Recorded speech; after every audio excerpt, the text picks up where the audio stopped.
Preface. This book is pragmatical, not philosophical. A practical manual, not a treatise upon theory. It is intended for the man and woman whose most pressing need is for money, who wish to get rich first and to philosophize afterwards.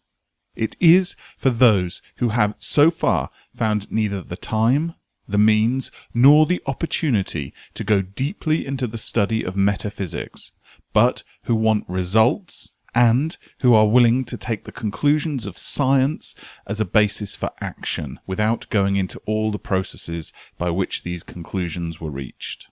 It is expected that the reader will take the fundamental statements upon faith, just as he would take statements concerning a law of electrical action if they were promulgated by Marconi or Edison, and taking the statements upon faith that he will prove their truth by acting upon them without fear or hesitation. Every man or woman who does this will certainly get rich. For the science herein applied is an exact science, and failure is impossible. For the benefit, however, of those who wish to investigate philosophical theories and so secure a logical basis for faith, I will here cite certain authorities.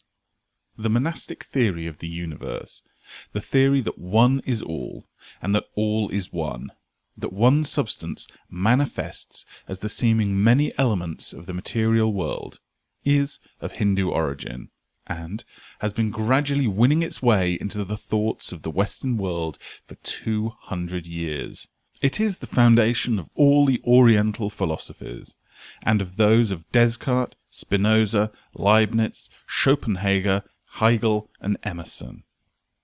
The reader who would dig to the philosophical foundations of this is advised to read Hegel and Emerson for himself. In writing this book, I have sacrificed all other considerations to plainness and to simplicity of style, so that all might understand. The plan of action laid down herein was deduced from the conclusions of philosophy. It has been thoroughly tested, and bears the supreme test of practical experiment. It works. If you wish to know how the conclusions were arrived at, read the writings of the authors mentioned above, and if you wish to recap the fruits of their philosophies in actual practice, read this book and do exactly as it tells you to do. Chapter 1. The Right to be Rich. Whatever may be said in praise of poverty, the fact remains that it is not possible to live a really complete or successful life unless one is rich. No man can rise to his greatest possible height in talent or soul development unless he has plenty of money. For to unfold the soul and develop talent he must have many things to use, and he cannot have these things unless he has money to buy them with. A man develops in mind, soul, and body by making use of things, and society is so organized that man must have money in order to become the possessor of things. Therefore, the basis of all advancement for man must be the science of getting rich. The object of all life is development, and everything that lives has an inalienable right to all the development it is capable of attaining.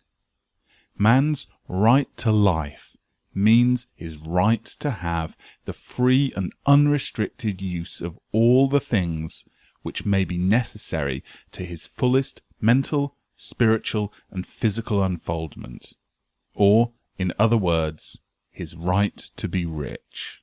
In this book I shall not speak of riches in a figurative way. To be really rich does not mean to be satisfied or contented with little. No man ought to be satisfied with little if he is capable of using and enjoying more. The purpose of nature is the advancement and unfoldment of life, and every man should have all that can contribute to the power, elegance, beauty, and richness of life. To be content with less is sinful. The man who owns all he wants for the living of all the life he is capable of living is rich. And no man who has not plenty of money can have all he wants. Life has advanced so far and become so complex that even the most ordinary man or woman requires a great amount of wealth in order to live in a manner that even approaches completeness. Every person naturally wants to become all they are capable of becoming. This desire to realize innate possibilities is inherent in human nature. We cannot help wanting to be all that we can be. Success in life is becoming what you want to be. You can become what you want to be only by making use of things, and you can have the free use of things only as you become rich enough to buy them. To understand the science of getting rich is therefore the most essential of all knowledge. There is nothing wrong in wanting to get rich. The desire for riches is really the desire for a richer, fuller, and more abundant life, and that desire is praiseworthy. The man who does not desire to live more abundantly is abnormal, and so the man who does not desire to have money enough to buy all that he wants is abnormal. There are three motives for which we live. We live for the body, we live for the mind, we live for the soul. No one of these is better or holier than the other. All are alike desirable. And no one of these three, body, mind, or soul, can live fully if either of the others is cut short of full life and expression.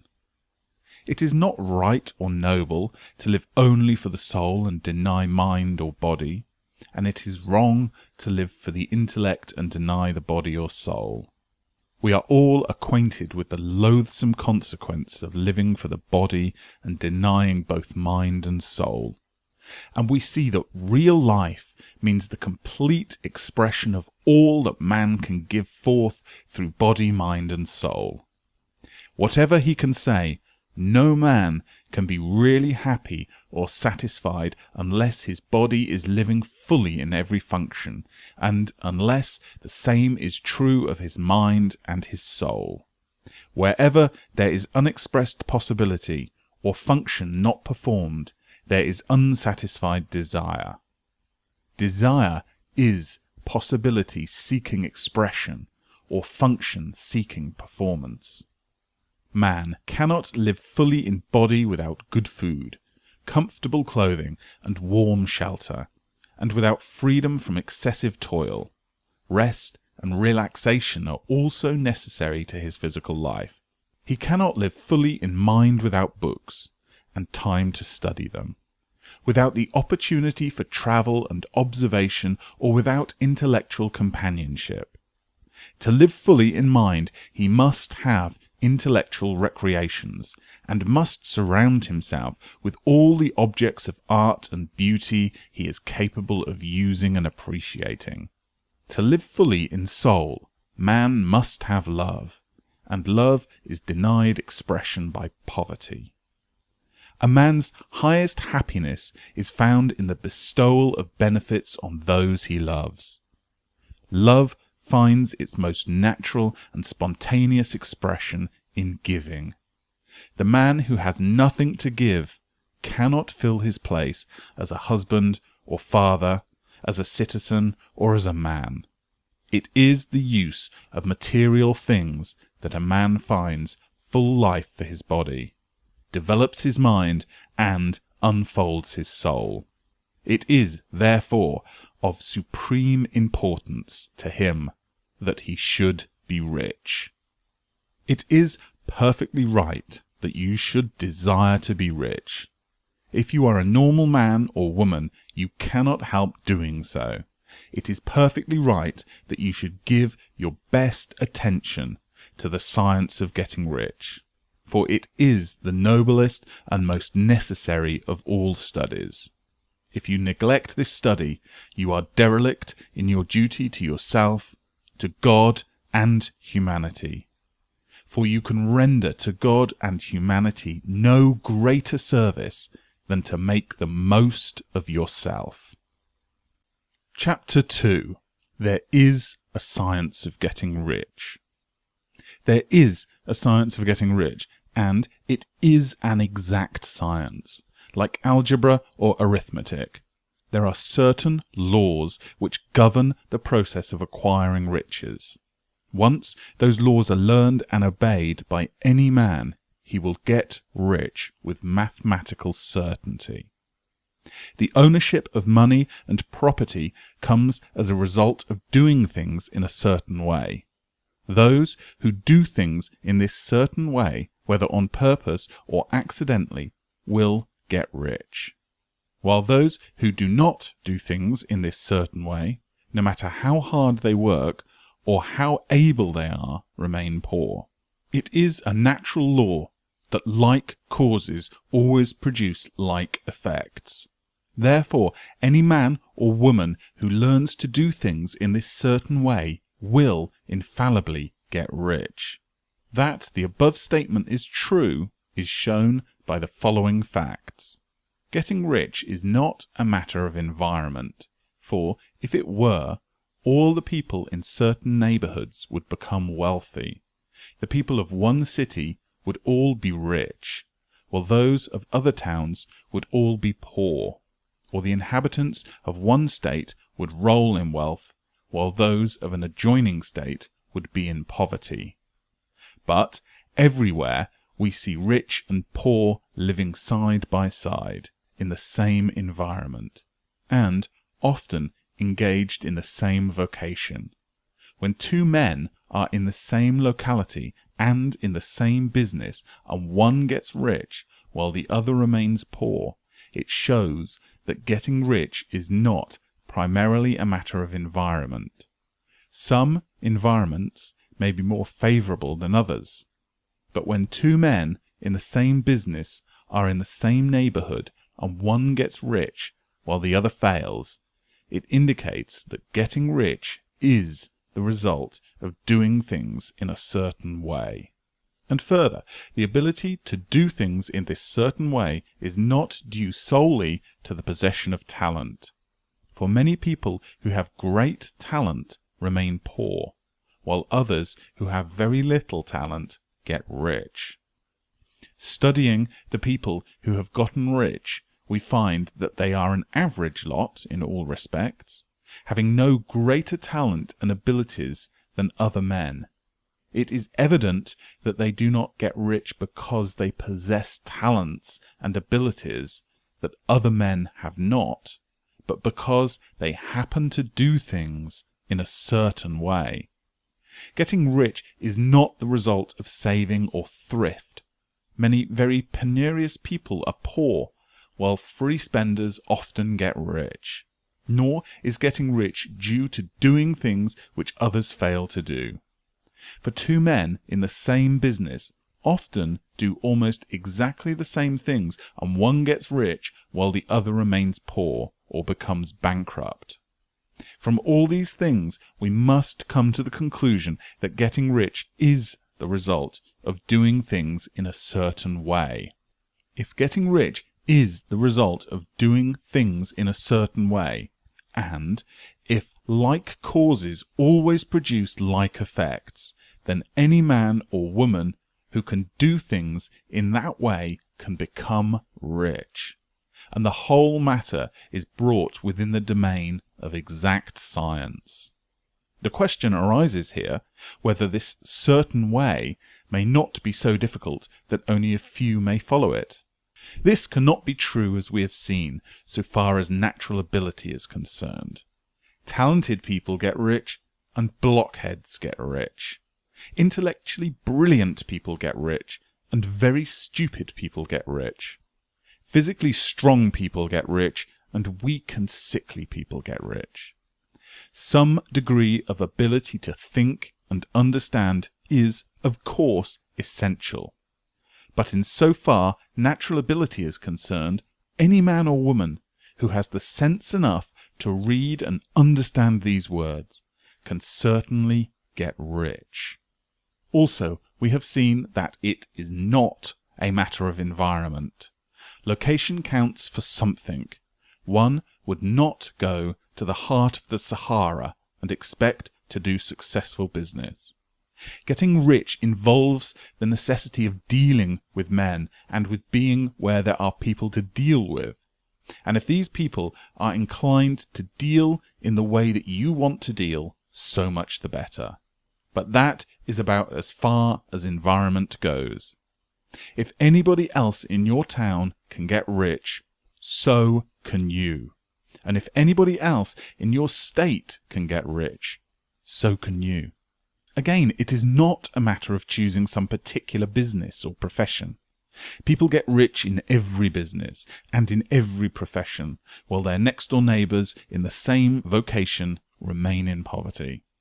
It is true that you will do best in a business which you like, which is congenial to you, and if you have certain talents which are well developed, you will do best in a business that calls for the exercise of these talents.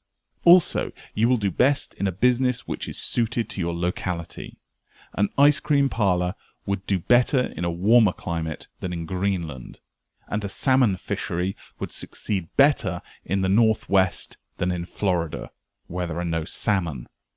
But aside from these general limitations, getting rich is not dependent upon your engaging in some particular business, but upon your learning to do things in a certain way. If you are now in business, and anybody else in your locality is getting rich in the same business, while you are not getting rich, it is because you are not doing things in the same way that the other person is doing them. No one is prevented from getting rich by lack of capital. True, as you get capital, the increase becomes more easy and rapid.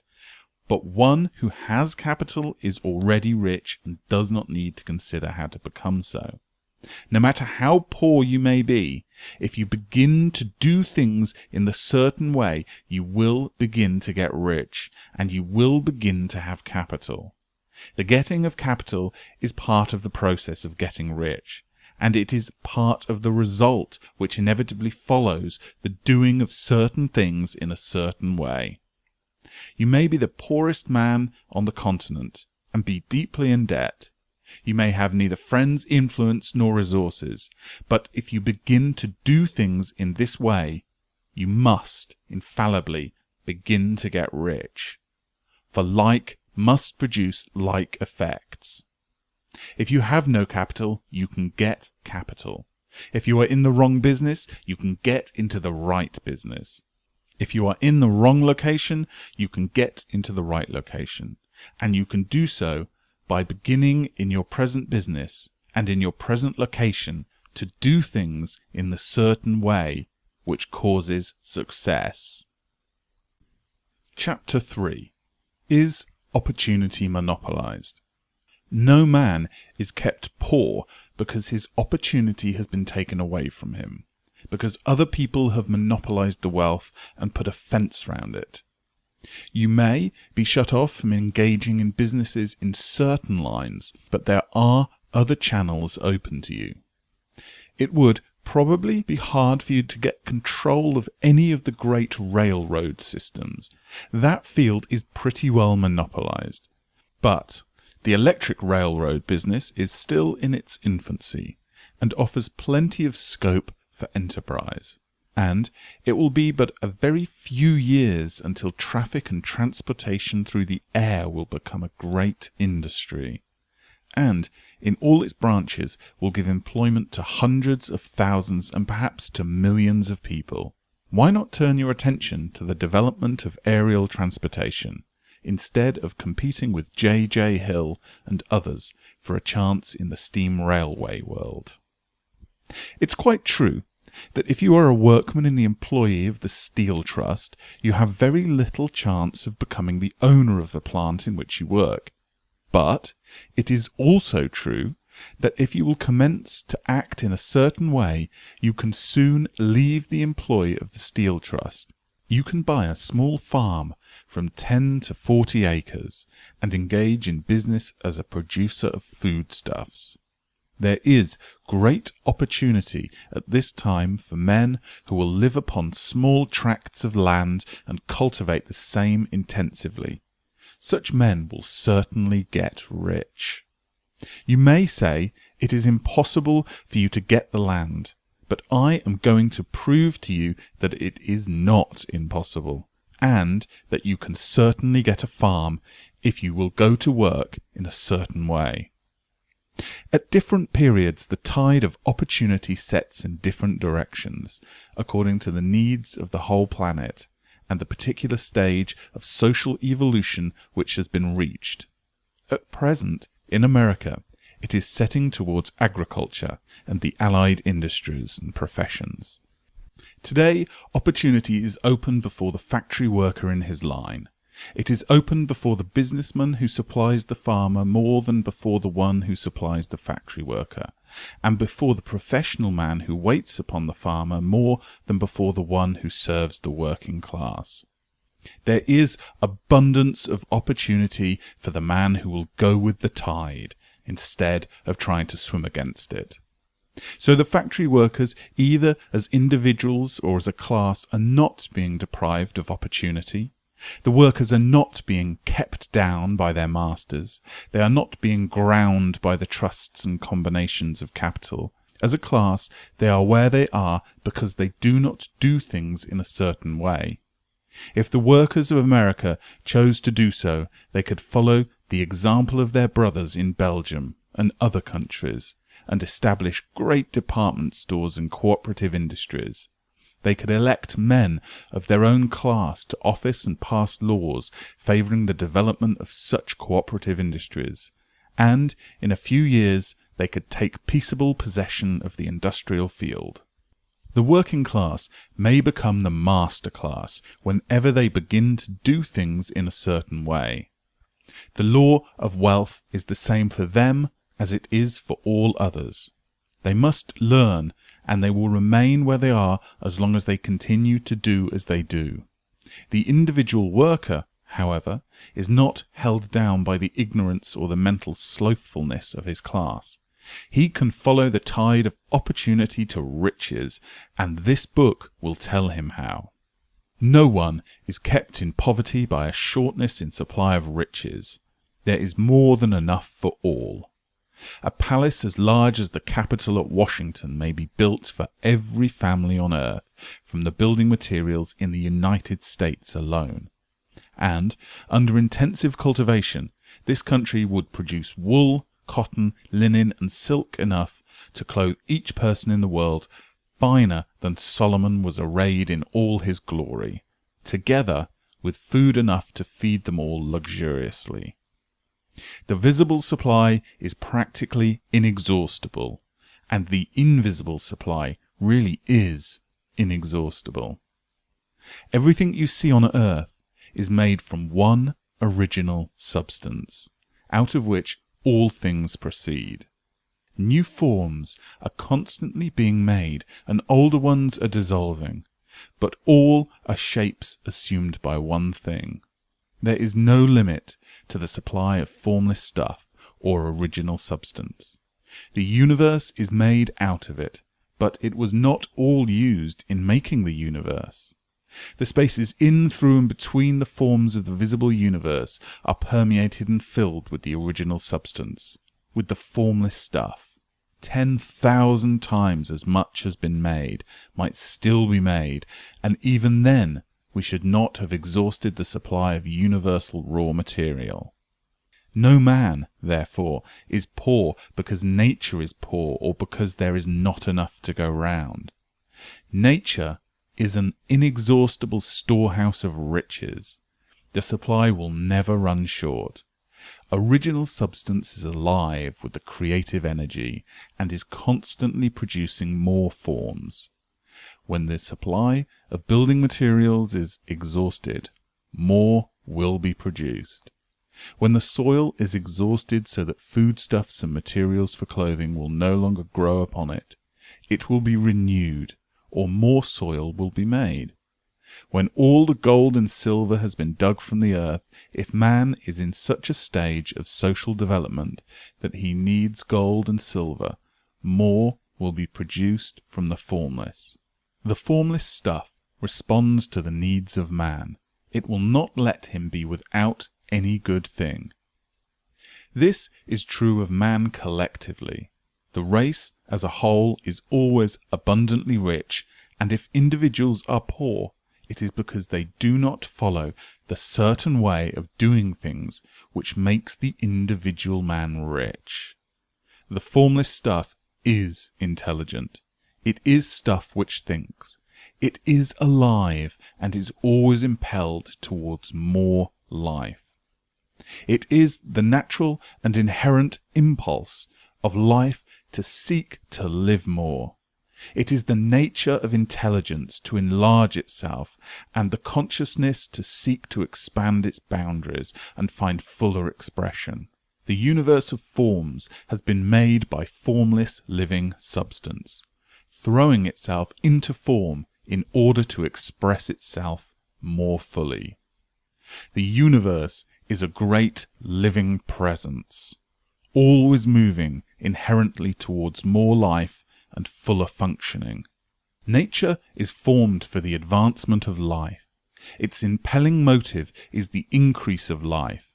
For this cause, everything which can possibly minister to life is bountifully provided. There can be no lack unless God is to contradict himself and nullify his own works. You are not kept poor by lack in the supply of riches. It is a fact which I shall demonstrate a little farther on, that even the resources of the formless supply are at the command of the man or woman who will act and think in a certain way. Chapter 4. The first principle in the science of getting rich.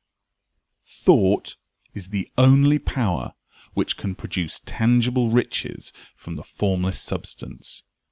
The stuff from which all things are made is a substance which thinks, and a thought of form in this substance produces the form. Original substance moves according to its thoughts.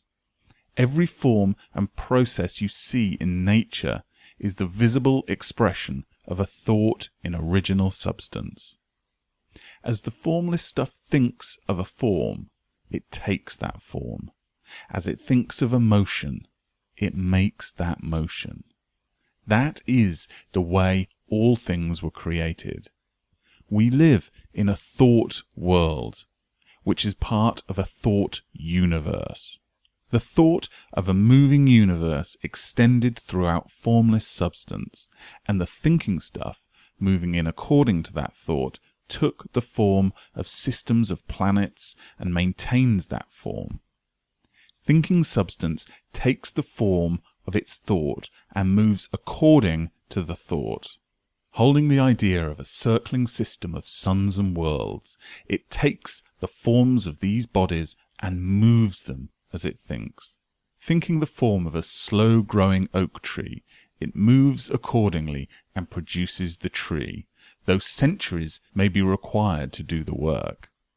In creating, the formless seems to move according to the lines of motion it has established. The thought of an oak tree does not cause the instant formation of a full-grown tree, but it does start in motion the forces which will produce the tree along established lines of growth. Every thought of form held in thinking substance causes the creation of the form, but always, or at least generally, along the lines of growth and action already established.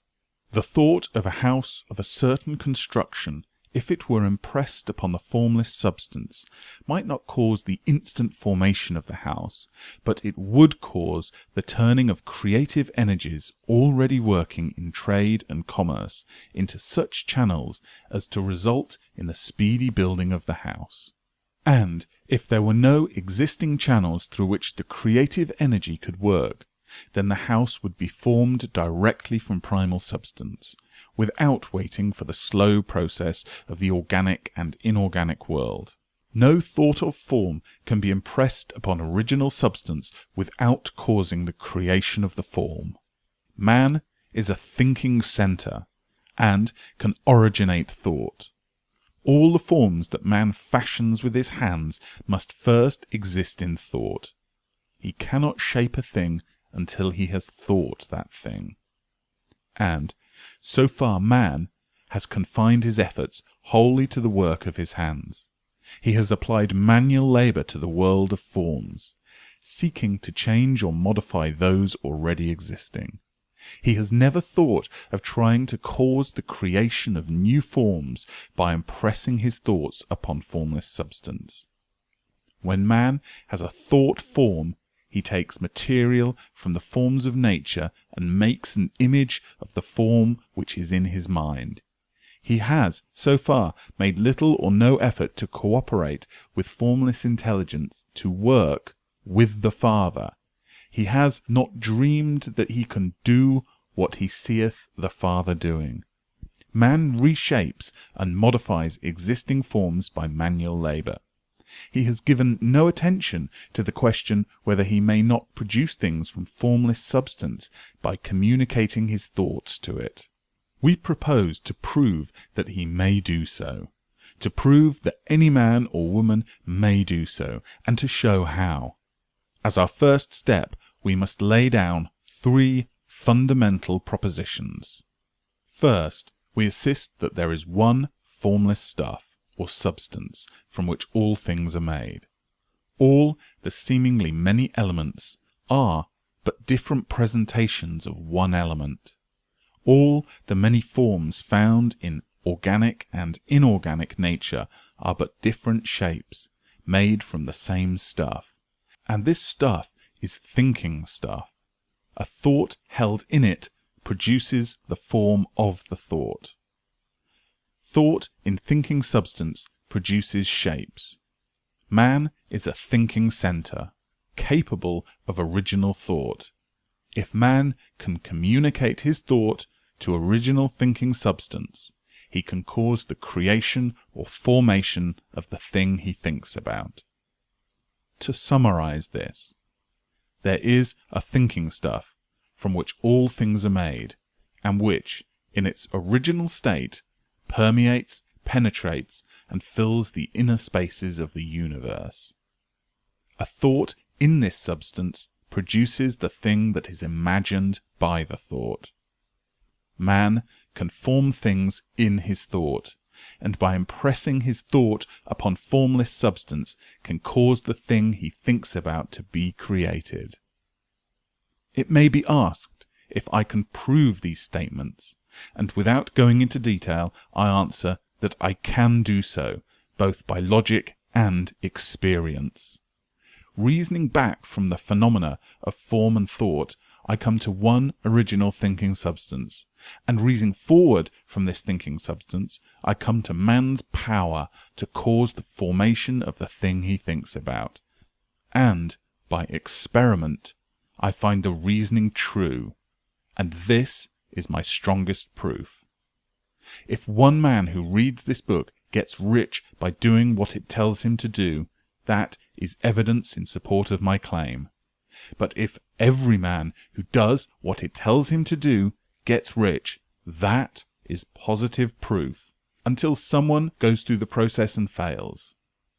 The theory is true until the process fails, and this process will not fail, for every man who does exactly what this book tells him to do will get rich. I have said that men get rich by doing things in a certain way, and in order to do so, men must become able to think in a certain way. A man's way of doing things is the direct result of the way he thinks about things. To do things in a way you want to do them, you will have to acquire the ability to think in the way you want to think. This is the first step towards getting rich. To think what you want to think is to think truth, regardless of appearance. Every man has the natural and inherent power to think what he wants to think, but it requires far more effort to do so than it does to think the thoughts which are suggested by appearance. To think according to the appearance is easy. To think truth regardless of appearance is laborious and requires the expenditure of more power than any other work man is called upon to perform. There is no labour from which most people shrink as they do from that of sustained and consecutive thought. It is the hardest work in the world. This is especially true when truth is contrary to appearance. Every appearance in the visible world tends to produce a corresponding form in the mind which observes it, and this can only be prevented by holding the thought of the truth. To look upon the appearance of disease will produce the form of disease in your own mind, and ultimately in your body, unless you hold the thought of the truth, which is that there is no disease, it is only an appearance, and that the reality is health. To look upon your appearance of poverty will produce corresponding forms in your own mind. Unless you hold to the truth that there is no poverty, there is only abundance. To think health when surrounded by the appearance of disease, or to think riches when in the midst of appearance of poverty, requires power. But he who acquires this power becomes a mastermind. He can conquer fate. He can have what he wants.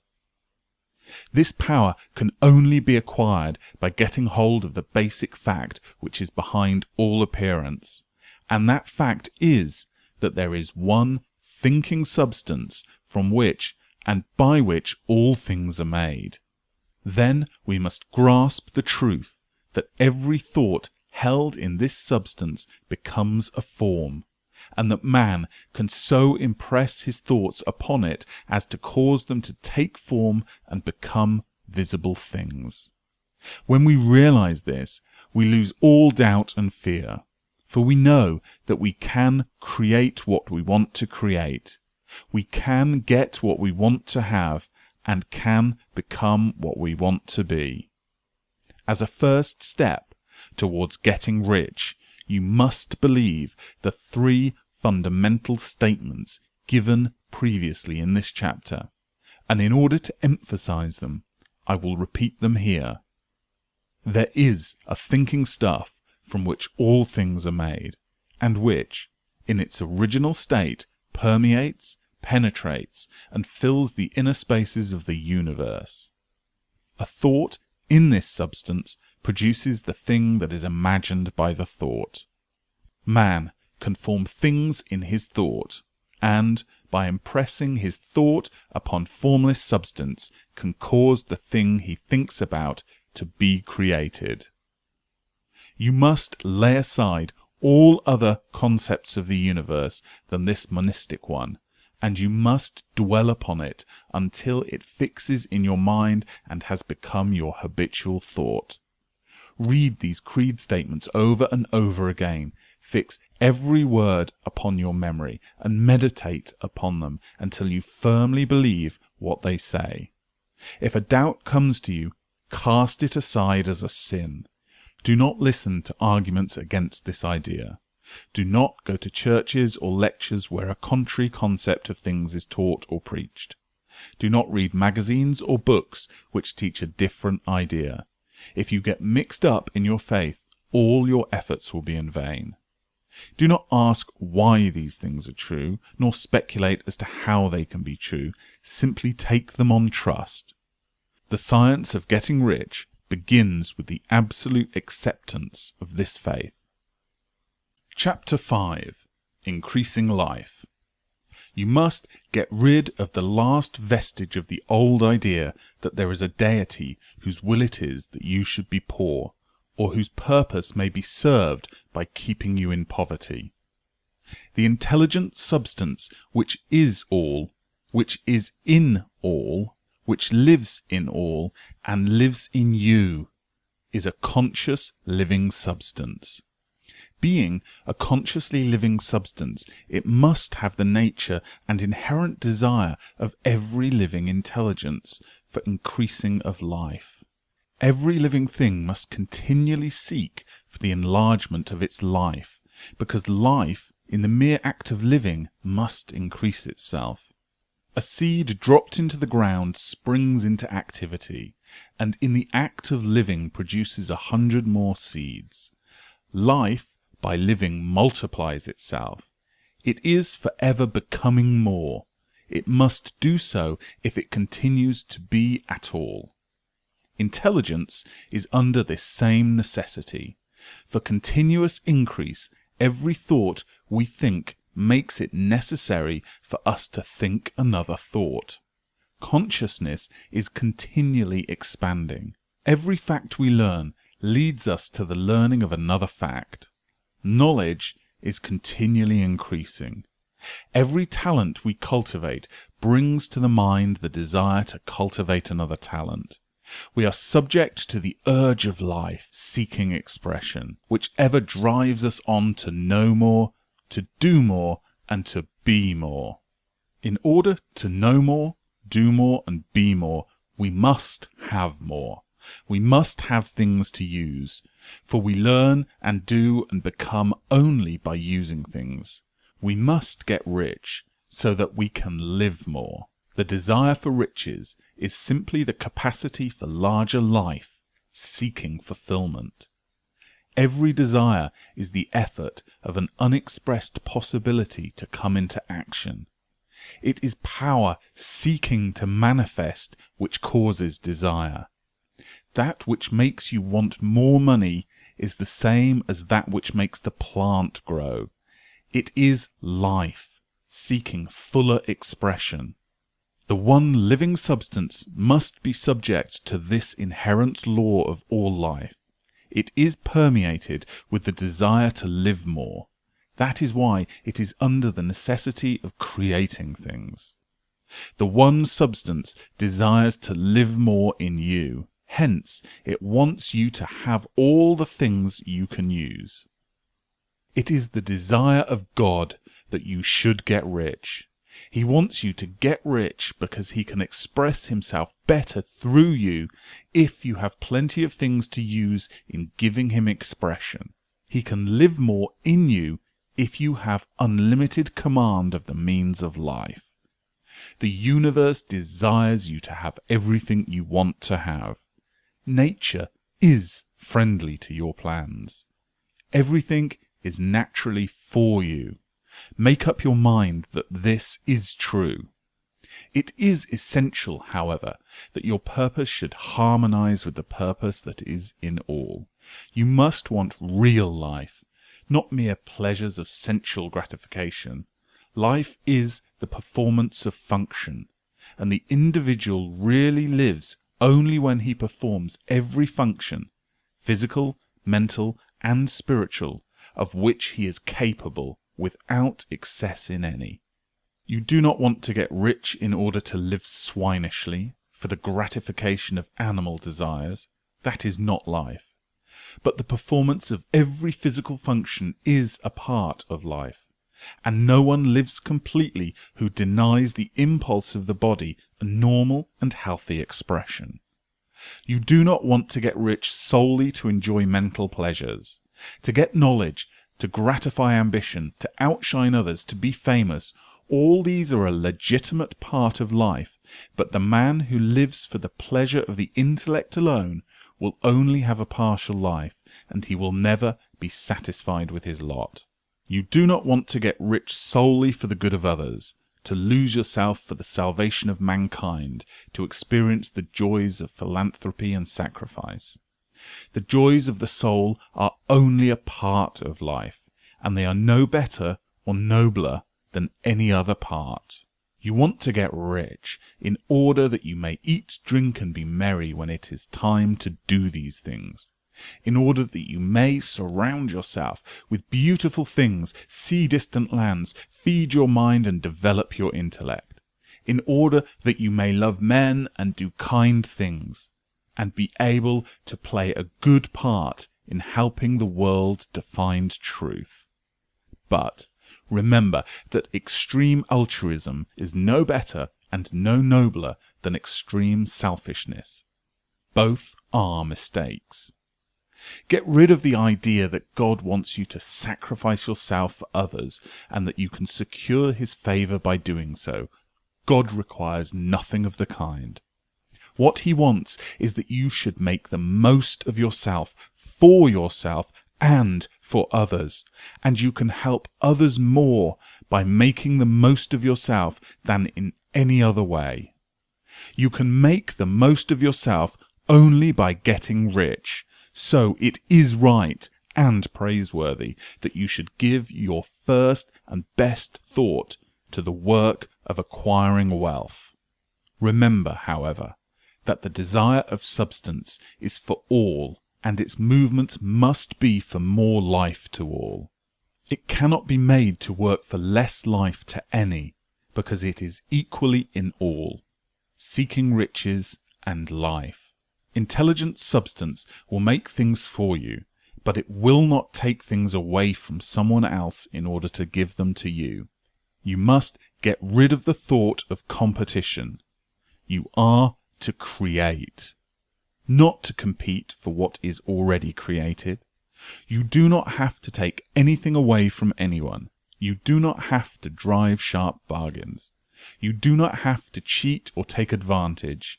You do not need to let any man work for you for less than he earns. You do not have to covet the property of others, or to look at it with wishful eyes.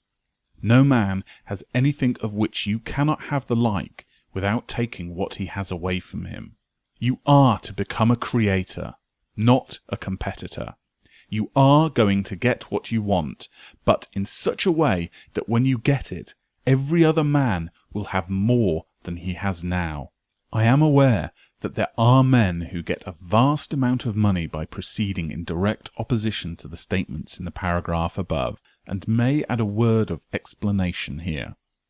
Men of the plutocratic type, who become very rich, do so sometimes purely by their extraordinary ability on the plane of competition, and sometimes they unconsciously relate themselves to the substance in its great purpose and movements for the general upbuilding through the industrial evolution. Rockefeller, Carnegie, Morgan, etc., all have been the unconscious agents of the supreme in the necessary work of systemizing and organizing productive industry, and in the end their work will contribute immensely towards increased life for all. Their day is nearly over. They have organized production and soon will be succeeded by the agents of the multitude who will organize the machinery of distribution. The multimillionaires are like the monster reptiles of the prehistoric eras. They play a necessary part in the evolutionary process, but the same power which produced them will dispose of them. And it is well to bear in mind that they have never been really rich. A record of the private lives of most of this class will show that they have really been the most abject and wretched of the poor.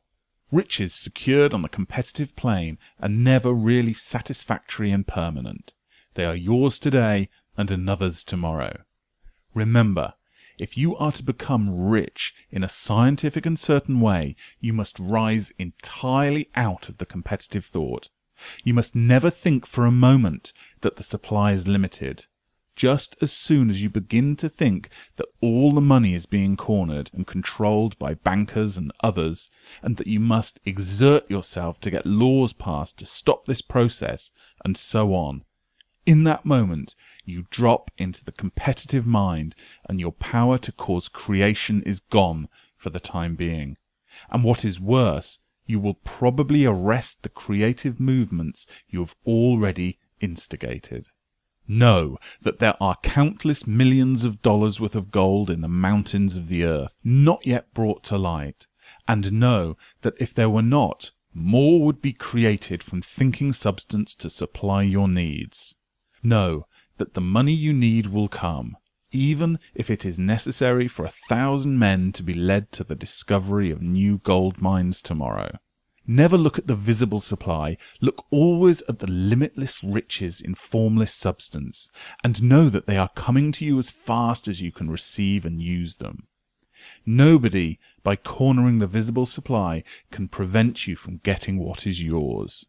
So never allow yourself to think for an instant that all the best building spots will be taken before you get ready to build your house unless you hurry.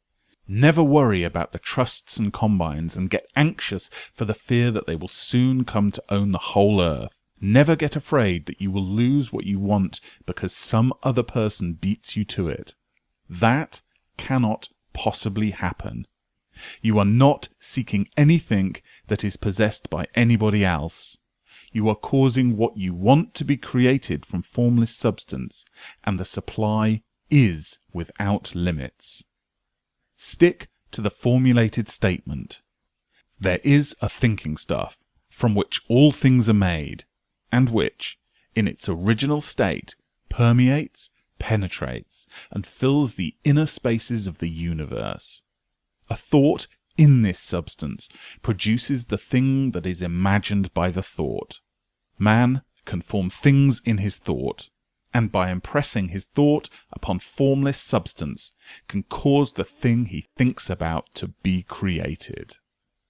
Chapter 6. How Riches Come to You. When I say that you do not have to drive sharp bargains, I do not mean that you do not have to drive any bargains at all, or that you are above the necessity for having any dealings with your fellow man. I mean that you will not need to deal with them unfairly. You do not have to get something for nothing, but can give to every man more than you take from him. You cannot give to every man more in cash market value than you take from him, but you can give him more in use value than the cash value of the thing you take from him. The paper, ink, and other materials in this book may not be worth the money you paid for it, but if the ideas suggested by it bring you thousands of dollars, you have not been wronged by those who sold it you. They have given you a great use value for a small cash value. Let us suppose that I owned a picture by one of the great artists, which in any civilized community is worth thousands of dollars. I take it to Baffin Bay, and by salesmanship induce an Eskimo to give a bundle of furs worth $500 for it. I have wronged him, for he has no use for the picture. It has no use value to him, and will not add to his life. But suppose I give him a gun worth $50 for his furs. Then he has made a good bargain. He has use for the gun. It will get him many more furs and much food. It will add to his life in every way. It will make him rich. When you rise from the competitive to the creative plane, you can scan your business transactions very strictly. And if you are selling any man anything which does not add more to his life than the thing he gives you in exchange, you can afford to stop it. You do not have to beat anybody in business, and if you are in business which does beat people, get out of it at once. Give every man more in use value than you take from him in cash value. Then you are adding to the life of the world by every business transaction. If you have people working for you, you must take from them more in cash value than you pay them in wages. But you can so organize your business that it will be filled with the principles of advancement, and so that each employee who wishes to do so may advance a little every day. You can make your business do for your employees what this book is doing for you. You can so conduct your business that it will be a sort of ladder by which every employee who wishes to take the trouble may climb to riches himself. And given the opportunity, if he will not do so, it is not your fault. And finally, because you are to cause the creation of your riches from formless substance which permeates your entire environment, it does not follow that they are to take shape from the atmosphere and come into being before your eyes. If you want a sewing machine, for instance, I do not mean to tell you that you are to impress the thought of a sewing machine onto thinking substance until the machine is formed without hands in the room where you sit, or elsewhere. But if you want a sewing machine, hold the mental image of it with the most positive certainty that it is being made, or is on its way to you. After once forming the thought, have the most absolute and unquestioning faith that the sewing machine is coming. Never think of it or speak of it in any other way than as being sure to arrive. Claim it as already yours. It will be brought to you by the power of supreme intelligence, acting upon the minds of men. If you live in Maine, it may be that a man will be brought from Texas or Japan to engage in some transaction which will result in your getting what you want. If so, the whole matter will be as much to that man's advantage as it is to yours. Do not forget for a moment that the thinking stuff is through all, in all, communicating with all, and can influence all. The desire of thinking substance for fuller life and better living has caused the creation of all the sewing machines already made, and it can cause the creation of millions more, and will, wherever men set in motion by desire and faith and by acting in a certain way. You can certainly have a sewing machine in your house, and it is just as certain that you can have any other thing or things which you want and which you will use for the advancement of your own life and for the lives of others. You need not hesitate about asking largely.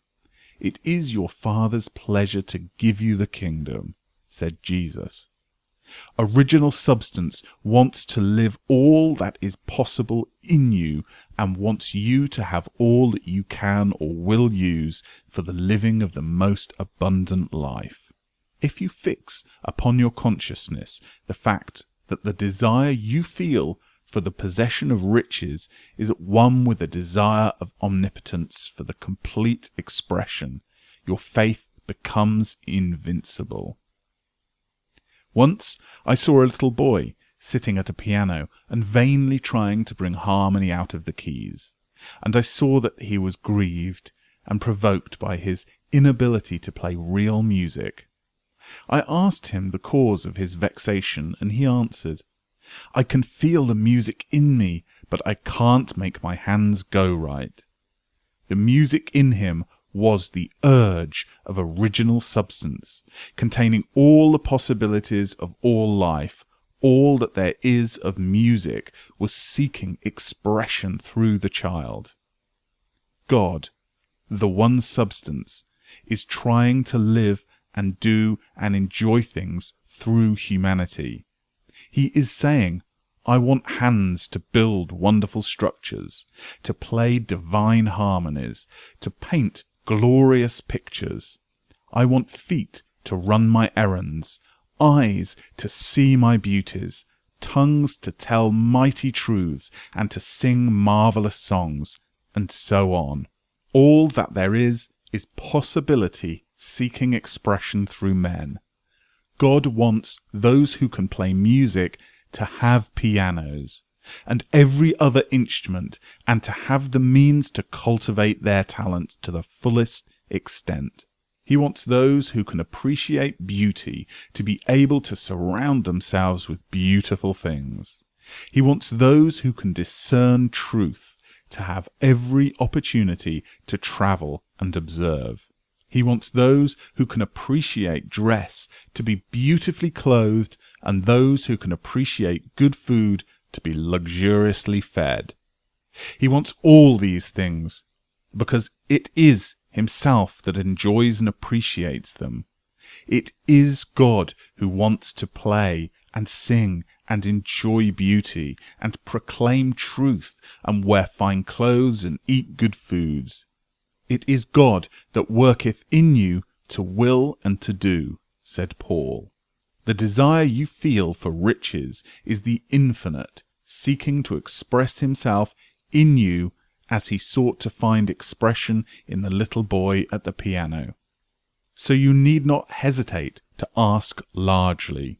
Your part is to focalize and express the desire to God. This is a difficult point with most people. They retain something of the old idea that poverty and self-sacrifice are pleasing to God. They look upon poverty as part of the plan, a necessity of nature. They have the idea that God has finished his work and made all that he can make, and the majority of men must stay poor because there is not enough to go round. They hold to so much of this erroneous thought that they feel ashamed to ask for wealth. They try not to want more than a very modest competence, just enough to make them fairly comfortable. I recall now the case of one student who was told that he must get in mind a clear picture of the things he desired, so that the creative thought of them might be impressed upon the formless substance. He was a very poor man, living in a rented house and having only what he earned from day to day, and could not grasp the fact that all wealth was his. So after thinking the matter over, he decided that he might reasonably ask for a new rug for the floor of his best room, and an anthracite coal stove to heat the house during the cold weather. Following the instructions given in this book, he obtained these things in a few months, and then it dawned upon him that he had not asked enough. He went through the house in which he lived and planned all the improvements he would make in it. He mentally added a new bay window here and a room there, until it was complete in his mind as his ideal home. And then he planned its furnishings. Holding the picture in his mind, he began living in the certain way and moving towards what he wanted. And he owns the house now and is rebuilding it after the form of his mental image. And now, with still larger faith, he is going on to greater things. It has been unto him according to his faith, and it is so with you and with all of us. Chapter 7. Gratitude. The illustration given in the last chapter will have conveyed to the reader that the fact that the first step towards getting rich is to convey the idea of your wants to the formless substance. This is true, and you will see that in order to do so, it becomes necessary to relate yourself to the formless intelligence in a harmonious way. To secure this harmonious relation is a matter of such primary and vital importance that I shall give some space to its discussion here, and give you instructions which, if you follow them, will be certain to bring you into perfect unity of mind with God. The whole process of mental adjustment and atonement can be summed up in one word: gratitude. First, you believe that there is one intelligent substance from which all things proceed. Second, you believe that this substance gives you everything you desire. And third, you relate yourself to it by feeling a deep and profound gratitude. Many people who order their lives rightly in all other ways are kept in poverty by their lack of gratitude. Having received one gift from God, they cut the wires which connect them with him by failing to make acknowledgement. It is easy to understand that the nearer we live to the source of wealth, the more wealth we shall receive. And it is easy also to understand that the soul that is always grateful lives in closer touch with God than the one which never looks to him in thankful acknowledgement. The more gratefully we fix our minds on the Supreme when good things come to us, the more good things we will receive, and the more rapidly they will come. And the reason simply is that the mental attitude of gratitude draws the mind into closer touch with the source from which all blessings come. If it is a new thought to you that the gratitude brings your whole mind into closer harmony with the creative energies of the universe, consider it well, and you will see that it is true. The good things you already have come to you along the lines of obedience to certain laws. Gratitude will lead your mind out along the ways by which certain things come, and it will keep you in close harmony with the creative thought and prevent you from falling into the competitive thought. Gratitude alone can keep you looking toward the all, and prevent you from falling into the error of thinking of the supply as limited. And to do that would be fatal to your hopes. There is a law of gratitude, and it is absolutely necessary that you should observe the law if you are to get the results you seek. The law of gratitude is the natural principle that action and reaction are always equal and in opposite directions. The grateful outreaching of your mind in thankful praise to the Supreme is a liberation or expenditure of force.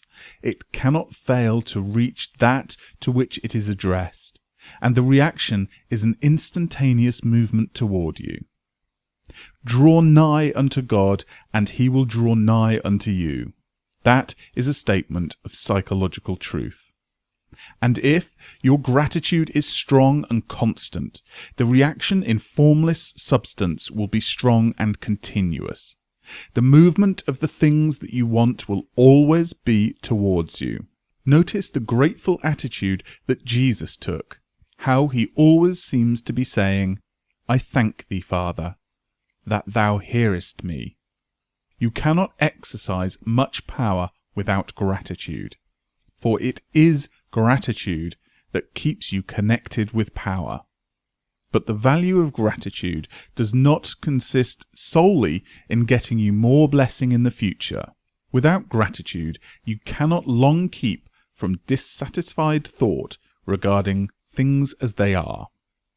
The moment you permit your mind to dwell with dissatisfaction upon things as they are, you begin to lose ground.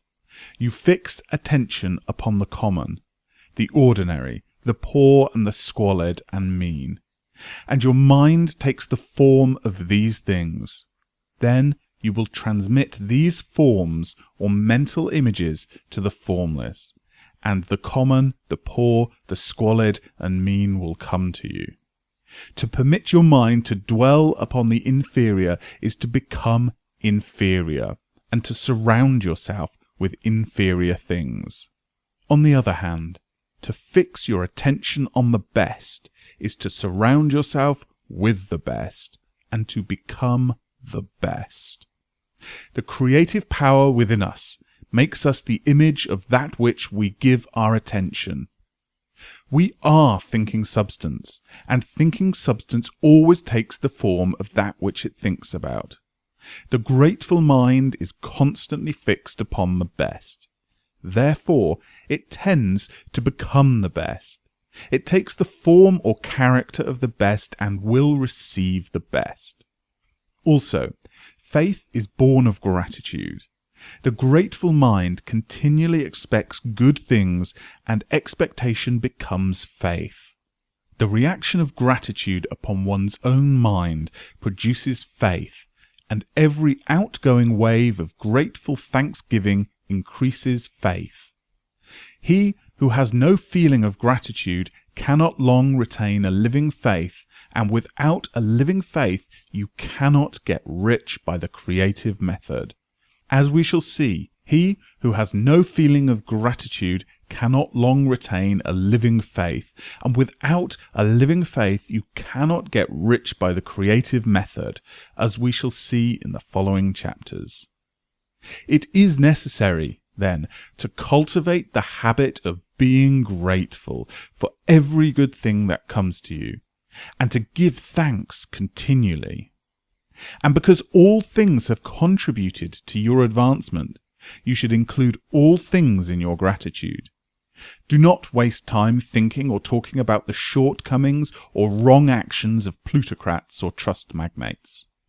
Their organization of the world has made your opportunity. All you get really comes to you because of them. Do not rage against corrupt politicians. If it were not for the politicians, we should fall into anarchy, and your opportunity would be greatly lessened. God has worked a long time and very patiently to bring us up to where we are in industry and government, and he is going right on with his work. There is not the least doubt that he will do away with plutocrats, trust magnates, captains of industry and politicians as soon as they can be spared. But in the meantime, behold, they are all very good. Remember that they are all helping to arrange the lines of transmission along which your riches come to you, and be grateful to them all. This will bring you into harmonious relations with the good in everything, and the good in everything will move towards you. Chapter 8. Thinking in the Certain Way. Turn back to chapter 6 and read again the story of the man who formed a mental image of his house, and you will get a fair idea of the initial step towards getting rich. You must form a clear and definite mental picture of what you want. You cannot transmit an idea unless you have it yourself. You must have it before you can give it. And many people fail to impress thinking substance because they have themselves only a vague and misty concept of the things that they want to do, to have, or to become. It is not enough that you should have a general desire for wealth, to do good with. Everybody has that desire. It is not enough that you should wish to travel, see things, live more. Everybody has those desires also. If you were going to send a wireless message to a friend, you would not send the letters of the alphabet in their order and let him construct the message for himself. Nor would you take words at random from the dictionary. You would send a coherent sentence, one which meant something. When you try to impress your wants upon substance, remember that it must be done by a coherent statement. You must know what you want and be definite. You can never get rich or start the creative power into action by sending out uninformed longings and vague desires. Go over your desires just as the man I have described went over his house. See just what you want and get a clear mental picture of it as you wish it to look when you get it. That clear mental picture you must have continually in mind, just as the sailor has in mind the port towards which he is sailing the ship. You must keep your face towards it at all times. You must no more lose sight of it than the steersman loses sight of the compass. It is not necessary to take exercise in concentration, nor to set apart special times for prayer and affirmation, nor to go into the silence, nor to do occult stunts of any kind. These things are well enough, but all you need is to know what you want, and to want it badly enough so that it will stay in your thoughts. Spend as much of your leisure time as you can in contemplating your picture, but no one needs to take exercise to concentrate his mind on a thing which he really wants. It is the things you do not really care about which require effort to fix your attention upon. Unless you really want to get rich, so that that desire is strong enough to hold your thoughts directed to the purpose as the magnetic poles hold the needle of the compass, it will hardly be worthwhile for you to try to carry out the instructions given in this book. The method herein set forth are for people whose desire for riches is strong enough to overcome mental laziness and the love of ease and make them work. The more clear and definite you make your picture then, and the more you dwell upon it, bringing out all its delightful details, the stronger your desire will be. And the stronger your desire, the easier it will be to hold your mind fixed upon the picture of what you want. Something more is necessary, however, than to merely see the picture clearly. If that is all you do, you are only a dreamer, and you will have little or no power for accomplishment. Behind your clear vision must be the purpose to realize it, to bring it out in tangible expression. And behind this purpose must be an invincible and unwavering faith that the thing is already yours, that it is at hand, and you have only to take possession of it. Live in the new house mentally until it takes form around you physically. In the mental realm, enter at once into full enjoyment of the things you want. Whatsoever things ye ask for when you pray, believe that ye receive them, and ye shall have them, said Jesus. See the things you want as if they were actually around you all the time. See yourself as owning and using them. Make use of them in imagination, just as you will use them when they are yours in tangible possession. Dwell upon your mental picture until it is clear and distinct, and then take the mental attitude of ownership towards everything in that picture. Take possession of it in mind, and in the full faith that it is actually yours. Hold to this mental ownership. Do not waver for an instant in the faith that it is real. And remember what was said in the preceding chapter about gratitude. Be as thankful for it all the time as you expect to be when it has taken form. The man who can sincerely thank God for the things which as yet he owns only in imagination has real faith. He will get rich. He will cause the creation of whatsoever he wants. You do not need to pray repeatedly for things you want. It is not necessary to tell God about it every day. Use not vain repetition as the heathen do, said Jesus to his pupils. For your Father knoweth ye have need of these things before ye ask him. Your part is to intelligently formulate your desire for the things which make for a larger life, and to get these desires arranged into a coherent whole, and then to impress this whole desire upon the formless substance, which has the power and the will to bring you what you want. Do not make this impression by repeating strings of words. You make it by holding the vision with unshakable purpose to attain it, and with the steadfast faith that you do attain it.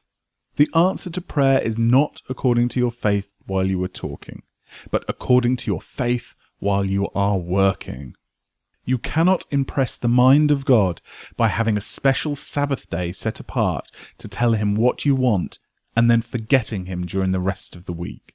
You cannot impress him by having special hours to go into your closet and pray if you then dismiss the matter from your mind until the hour of prayer comes again. Oral prayer is well enough, and it has its effects, especially upon yourself, in clarifying your vision and strengthening your faith, but it is not your oral petition which gets you what you want.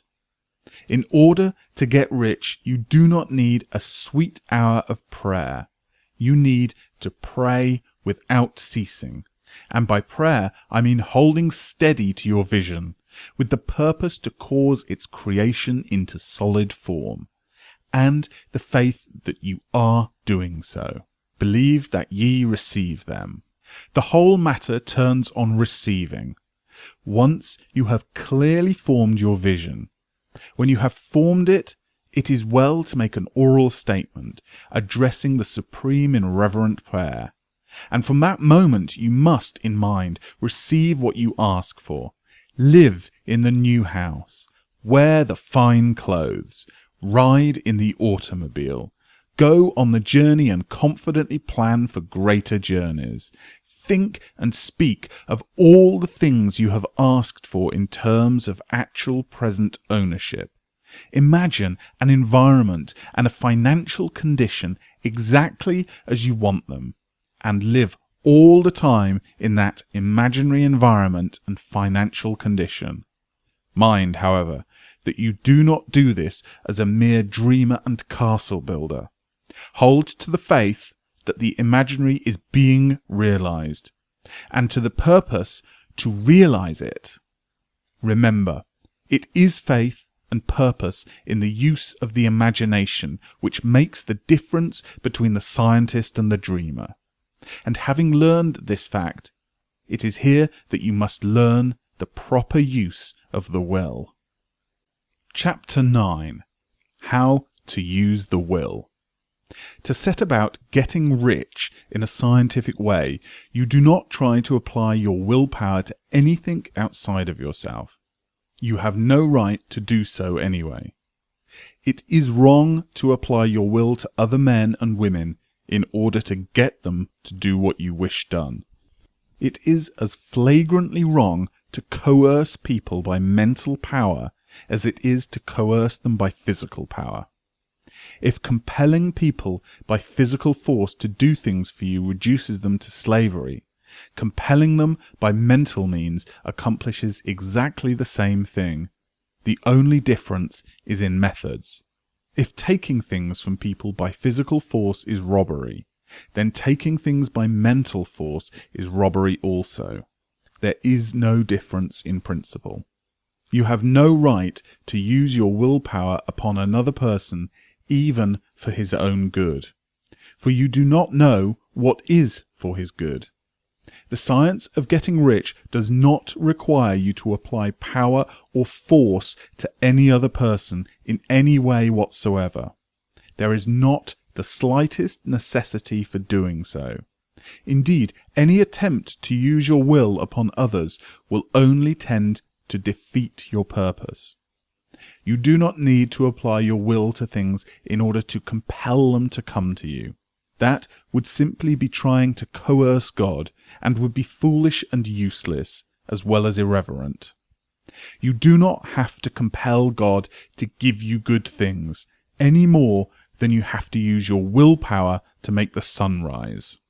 You do not have to use your willpower to conquer an unfriendly deity or to make stubborn and rebellious forces do your bidding.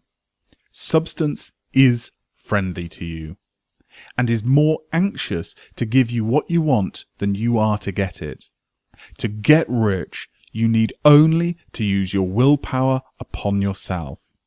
When you know what to think and do, then you must use your will to compel yourself to think and do the right things. That is the legitimate use of the will in getting what you want. To use it in holding yourself to the right course. Use your will to keep yourself thinking and acting in the certain way.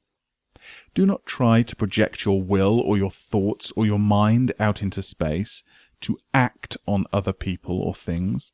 Keep your mind at home. It can accomplish more there than elsewhere. Use your mind to form a mental image of what you want, and to hold that vision with faith and purpose, and use your will to keep your mind working in the right way. The more steady and continuous your faith and purpose, the more rapidly you will get rich, because you will make only positive impressions upon substance, and you will not neutralize or offset them by negative impressions. The picture of your desires held with faith and purpose is taken up by the formless and permeates it to great distance throughout the universe, for all I know. As this impression spreads, all things are set moving towards its realization. Every living thing, every inanimate thing, and everything yet uncreated are stirred towards bringing into being that which you want. All force begins to be exerted in that direction. All things begin to move towards you. The minds of people everywhere are influenced towards doing the things necessary to the fulfilling of your desires, and they work for you unconsciously. But you can check all this by starting a negative impression in the formless substance. Doubt or unbelief is as certain to start a movement away from you as faith and purpose are to start one towards you. It is by not understanding this that most people who try to make use of mental science in getting rich make their failure. Every hour and moment you spend in giving heed to doubts and fears, every hour you spend in worry, every hour in which your soul is possessed by unbelief, sets a current away from you in the whole domain of intelligent substance. All the promises are unto them that believe, and unto them only. Notice how insistent Jesus was upon this point of belief. And now you know the reason why. Since belief is all important, it behooves you to guard your thoughts. And as your beliefs will be shaped to a very great extent by the things you observe and think about, it is important that you should command your attention. And here the will comes into use, for it is by your will that you determine upon what things your attention shall be fixed. If you want to become rich, you must not make a study of poverty. Things are not brought into being by thinking about their opposites. Health is never to be attained by studying disease and thinking about disease. Righteousness is not to be promoted by studying sin and thinking about sin. And no one ever got rich by studying poverty and thinking about poverty. Medicine as a science of disease has increased disease. Religion as a science of sin has promoted sin. And economics as a study of poverty will fill the world with wretchedness and want. Do not talk about poverty. Do not investigate it or concern yourself with it. Never mind what its causes are. You have nothing to do with them. What concerns you is the cure. Do not spend your time in charitable work or charitable movements. All charity only tends to perpetuate the wretchedness it aims to eradicate. I do not say that you should be hard-hearted or unkind and refuse to hear the cry of need, but you must not try to eradicate poverty in any of the conventional ways. Put poverty behind you, and put all that pertains to it behind you. And make good. Get rich. That is the best way you can help the poor. You cannot hold the mental image which is to make you rich if you fill your mind with pictures of poverty. Do not read books or papers which give circumstantial accounts of the wretchedness of the tenement dwellers, of the horror of child labour, and so on. Do not read anything which fills your mind with gloomy images of want and suffering. You cannot help the poor in the least by knowing about these things, and the widespread knowledge of them does not tend at all to do away with poverty.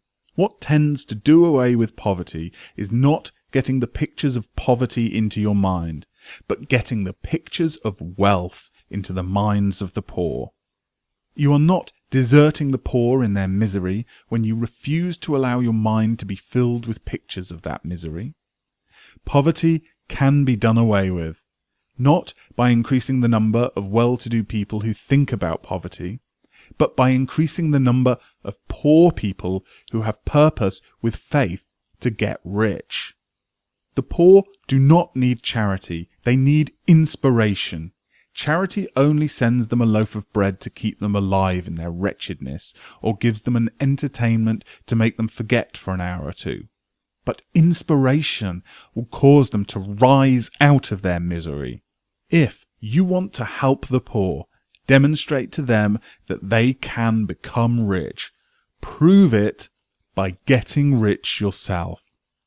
The only way in which poverty will ever be banished from this world is by getting a large and consistently increasing number of people to practice the teachings of this book.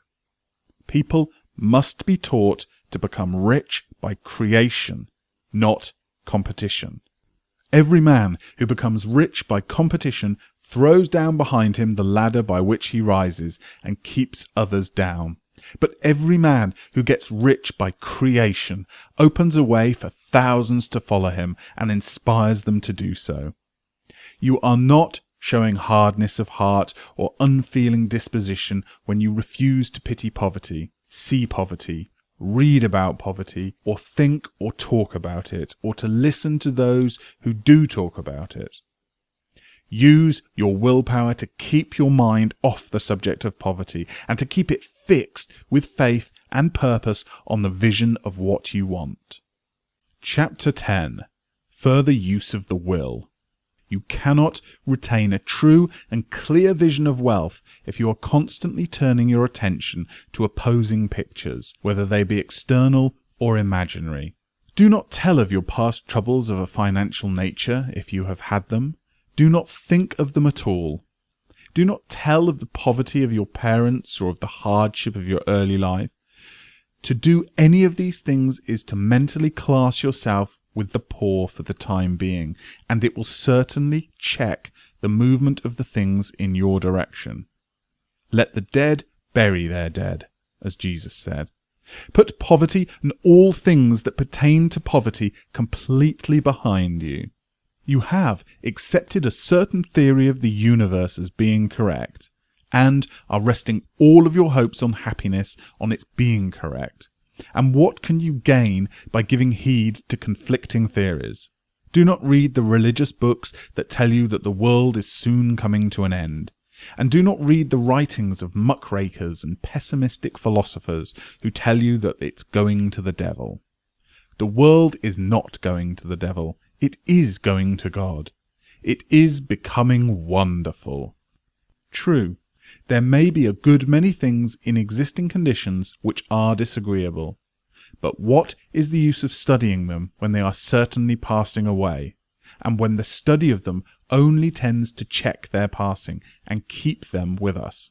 Why give time and attention to things which are being removed by evolutionary growth, when you can hasten their removal only by promoting the evolutionary growth as far as your part of it goes? No matter how horrible in seeming it may be the conditions in certain countries, sections, or places, you waste your time and destroy your own chances by considering them. You should interest yourself in the world's becoming rich. Think of the riches the world is coming into, instead of the poverty it is growing out of. And bear in mind that the only way in which you can assist the world in growing rich is by growing rich yourself through the creative method, not the competitive one. Give your attention wholly to riches. Ignore poverty. Wherever you think or speak of those who are poor, think and speak of them as those who are becoming rich, and those who are to be congratulated rather than pitied. Then they and others will catch the inspiration and begin to search for the way out. Because I say that you are to give your whole time and mind and thought to riches, it does not follow that you are to be sordid or mean. To become really rich is the noblest aim you can have in life, for it includes everything else. On the competitive plane, the struggle to get rich is a godless scramble for power over other men. But when we come into the creative mind, all this is changed. All that is possible in the way of greatness and soul unfoldment, of service and lofty endeavour, comes by way of getting rich. And all is made possible by the use of things. If you lack for your physical health, you will find that the attainment of it is conditional on your getting rich. Only those who are emancipated from financial worry and who have the means to live a carefree existence and follow hygienic practices can have and retain health. Moral, spiritual greatness is possible only for those who are above the competitive battle for existence. And only those who are becoming rich on the plane of creative thought are free from the degrading influence of competition. If your heart is set on domestic happiness, remember that love flourishes best where there is refinement, a high level of thought, and freedom from corrupting influences. And these are to be found only where riches are attained by the exercise of creative thought without strife or rivalry. You can aim at nothing so great or noble, I repeat, as to become rich. and you must fix your attention upon the mental pictures of riches to the exclusion of all that may tend to dim or obscure that vision. You must learn to see the underlying truth in all things. You must see beneath all seeming wrong conditions the great one life ever moving towards fuller expression and more complete happiness. It is the truth that there is no such thing as poverty, that there is only wealth. Some people remain in poverty because they are ignorant to the fact there is wealth for them, and these can be best taught by showing them the way to affluence in your own person and practice. Others are poor because while they feel that there is a way out, they are too intellectually indolent to put forth the mental effort necessary to find that way out and travel it. And for these, the very best thing you can do is to arouse their desire by showing them the happiness that comes from being rightly rich. Others still are poor because while they have some notion of science, they have become so swamped and lost in the maze of metaphysical and occult theories that they do not know which road to take. They try a mixture of many systems and fail in all. For these, again, the very best thing to do is to show the right way in your own person and practice. An ounce of doing things is worth a pound of theorizing. The very best thing you can do for the whole world is to make the most of yourself. You can serve God and man in no more effective way than by getting rich. That is, if you get rich by the creative method and not by the competitive one. Another thing, we assert that this book gives in detail the principles of the science of getting rich. And if that is true, you do not need to read any other book upon the subject. This may sound narrow and egotistical, but consider, there is no more scientific method of computation in mathematics than by addition, subtraction, multiplication, and division. No other method is possible. There can be but one shortest distance between 2 points. There is only one way to think scientifically, and that is to think in the way that leads by the most direct and simple route to the goal. No man has yet formulated a briefer or less complex system than the one set forth herein. It has been stripped of all non-essentials. When you commence on this, lay all others aside, put them out of your mind altogether. Read this book every day, keep it with you, commit it to memory, and do not think about other systems and theories. If you do, you will begin to have doubts, and to be uncertain and wavering in your thought, and then you will begin to make failures. After you have made good and become rich, you may study other systems as much as you please, but until you are quite sure that you have gained what you want, do not read anything on this line but this book, unless it be by the authors mentioned in the preface. And only read the most optimistic comments on the world's news, those in harmony with your picture. Also, postpone your investigations into the occult. Do not dabble in theosophy, spiritualism, or kindred studies. It is very likely that the dead still live and are near, but if they are, let them alone. Mind your own business. Wherever the spirits of the dead may be, they have their own work to do and their own problems to solve, and we have no right to interfere with them.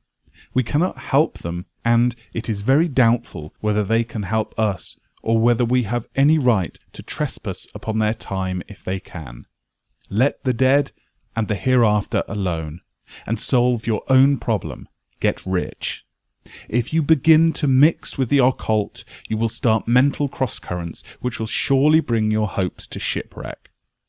Now, this and the preceding chapters have brought us to the following statement of basic facts.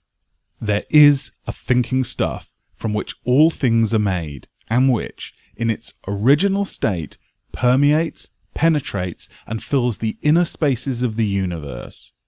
A thought in this substance produces the thing that is imagined by the thought. Man can form things in his thought, and by impressing his thought upon the formless substance, can cause the things he thinks about to be created. In order to do this, man must pass from the competitive to the creative mind. He must form a clear mental picture of the things he wants and hold this picture in his thoughts with the fixed purpose to get what he wants, and the unwavering faith that he does get what he wants, closing his mind against all that may tend to shake his purpose, dim his vision, or quench his faith. And, in addition to all this, we shall now see that he must live and act in a certain way. Chapter 11. Acting in the certain way. Thought is the creative power, or the impelling force which causes the creative power to act. Thinking in a certain way will bring riches to you, but you must not rely upon thought alone, paying no attention to personal action. We have not yet reached the stage of development, even supposing such a stage to be possible, in which man can directly create from the formless substance without nature's process or the work of human hands. Man must not only think, but his personal actions must supplement his thought. By thought you can cause the gold in the hearts of the mountain to be impelled towards you. But it will not mine itself, refine itself, coin itself into double eagles and come rolling along the road seeking its way into your pocket. Under the impelling power of the Supreme Spirit, men's affairs will be so ordered that someone will be led to mine the gold for you. Other men's business transactions will also be so directed that the gold will be brought towards you, and you must so arrange your own business affairs that you may be able to receive it when it comes to you. Your thought makes all things, animate and inanimate, work to bring you what you want. But your personal activity must be such that you can rightly receive what you want when it reaches you. You are not to take it as charity nor steal it. You must give every man more in use value than he gives you in cash value. The scientific use of thought consists in forming a clear and distinct mental image of what you want, in holding fast to the purpose to get what you want, and in realizing with grateful faith that you do get what you want. Do not try to project your thoughts in any mysterious or occult way with the idea of having it go out and do things for you. That is wasted effort and will weaken your power to think with sanity. The action of thought in getting rich is fully explained in the preceding chapters. Your faith and purpose positively impress your vision upon formless substance, which has the same desire for life that you have. And this vision, received from you, sets all the creative forces at work in and through their regular channels of action, but directed towards you. It is not your part or guide to supervise the creative process. All you have to do with that is to retain your vision, stick to your purpose, and maintain your faith and gratitude. But you must act in a certain way, so that you can appropriate what is yours when it comes to you, so that you can meet the things you have in your picture and put them in their proper places as they arrive. You can readily see the truth of this. When things reach you, they will be in the hands of other men who will ask an equivalent for them, and you can only get what is yours by giving the other man what is his. Your pocketbook is not going to be transformed into a fortuner's purse, which shall be always full of money without effort on your part. This is the crucial point in the science of getting rich, right here, where thought and personal action must be combined. There are very many people who consciously or unconsciously set the creative forces in action by the strength and persistence of their desires, but who remain poor because they do not provide for the reception of the thing they want when it comes. By thought, the thing you want is brought to you. By action, you receive it. Whatever your action is to be, it is evident that you must act now. You cannot act in the past, and it is essential to the clearness of your mental vision that you dismiss the past from your mind. You cannot act in the future, for the future is not here yet, and you cannot tell how you will want to act in any future contingency until that contingency has arrived. Because you are not in the right business or the right environment now, do not think that you must postpone action until you get into the right business or environment. Because you are not in the right business or in the right environment now, do not think that you must postpone action until you get into the right business or environment. And do not spend time in the present thinking thoughts as to the best course in possible future emergencies. Have faith in your ability to meet any emergency when it arrives. If you act in the present with your mind on the future, your present action will be with a divided mind, and you will not be effective. Put your whole mind into present action. Do not give your creative impulse to original substance and then sit down and wait for results. If you do, you will never get them. Act now. There is never any time but now, and there never will be any time but now. If you are ever to begin to make ready for the reception of what you want, you must begin now. And your action, whatever it is, must most likely be in your present business or employment, and must be upon the persons and things in your present environment. You cannot act where you are not. You cannot act where you have been, and you cannot act where you are going to be. You can only act where you are.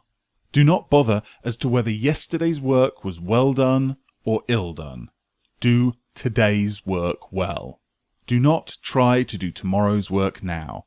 There will be plenty of time to do that when you get to it. Do not try by occult or mysterious means to act on people or things that are out of your reach. Do not wait for a change of environment before you act. Get a change of environment by action. You can so act upon the environment in which you are now as to cause yourself to be transferred to a better environment. Hold with faith and purpose the vision of yourself in the better environment, but act upon your present environment with all your heart and with all your strength and with your entire mind. Do not spend any time in daydreaming or castle building. Hold to the one vision of what you want and act now. Do not cast about seeking some new thing to do or some strange, unusual, or remarkable action to perform as a first step towards getting rich.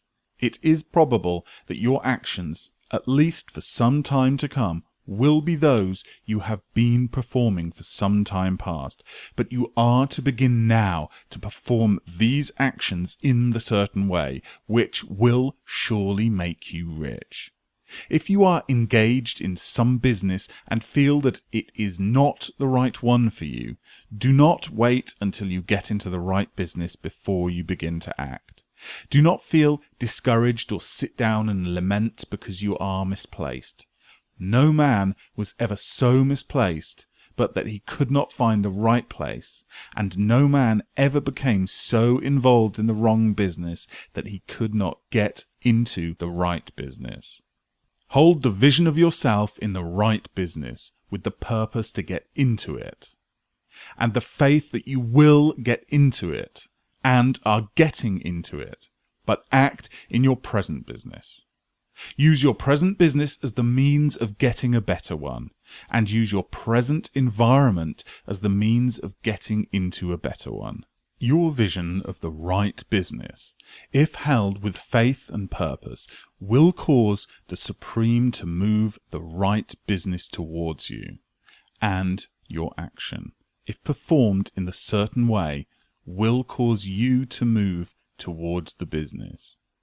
If you are an employee or wage earner and feel that you must change places in order to get what you want, do not project your thought into space and rely upon it to get you another job. It will probably fail to do so. Hold the vision of yourself in the job you want while you act with faith and purpose on the job you have, and you will certainly get the job you want. Your vision and faith will set the creative force in motion to bring it towards you, and your action will cause the forces in your own environment to move you towards the place you want to be. In closing this chapter, we will add another statement to our syllabus. There is a thinking stuff from which all things are made, and which, in its original state, permeates, penetrates, and fills the inner spaces of the universe. A thought in this substance produces the thing that is imagined by the thought. Man can form things in his thought, and, by impressing his thought upon formless substance, can cause the thing he thinks about to be created. In order to do this, man must pass from the competitive to the creative mind. He must form a clear mental picture of the things he wants, and hold this picture in his thoughts with the fixed purpose to get what he wants, and the unwavering faith that he does get what he wants, closing his mind to all that may tend to shake his purpose, dim his vision, or quench his faith, that he may receive what he wants when it comes. Man must act now upon the people and things in his present environment. Chapter 12. Efficient Action. You must use your thoughts as directed in previous chapters, and begin to do what you can do where you are, and you must do all that you can do where you are. You can advance only by being larger than your present place, and no man is larger than his present place who leaves undone any of the work pertaining to that place. The world is advanced only by those who more than fill their present places. If no man quite filled his present place, you can see that there must be a going backwards in everything. Those who do not quite fill their present places are dead weights upon society, government, commerce, and industry. They must be carried along by others at a great expense. The progress of the world is retarded only by those who do not fill the places they are holding. They belong to a former age and a lower stage or plane of life, and their tendency is towards degeneration. No society could advance if every man was smaller in his place. Social evolution is guided by the law of physical and mental evolution. In the animal world, evolution is caused by excess of life. When an organism has more life than can be expressed in the function of its own plane, it develops the organs of a higher plane, and a new species is originated. There never would have been new species had there not been organisms which more than filled their places. This law is exactly the same for you. Your getting rich depends upon your applying this principle to your own affairs. Every day is either a successful day or a day of failure, and it is the successful days which get you what you want. If every day is a failure, you can never get rich, while if every day is a success, you cannot fail to get rich. If there is something that may be done today, and you do not do it, you have failed insofar as that thing is concerned, and the consequences may be more disastrous than you can imagine. You cannot foresee the results of even the most trivial act. You do not know the workings of all the forces that have been set in motion in your behalf. Much may be depending upon your doing some simple act. It may be the very thing which is to open the door of opportunity to very great possibilities. You can never know all the combinations which supreme intelligence is making for you in the world of things, and of things and human affair. Your neglect or failure to do some small thing may cause a long delay in getting what you want. Do, every day, all which can be done that day. There is, however, a limitation or qualification on the above that you must take into account. You are not to overwork, nor to rush blindly into your business in the effort to do the greatest possible number of things in the shortest time possible. You are not to try to do tomorrow's work today, nor to do a week's work in a day. It is really not the number of things you do, but the efficiency of each separate action that counts. Every act is, in itself, either a success or a failure. Every act is, in itself, either effective or inefficient. Every inefficient act is a failure, and if you spend your life in doing inefficient acts, your whole life will be a failure. The more things you do, the worse for you, if your acts are inefficient ones. On the other hand, every efficient act is a success in itself, and if every act of your life is an efficient one, your whole life must be a success.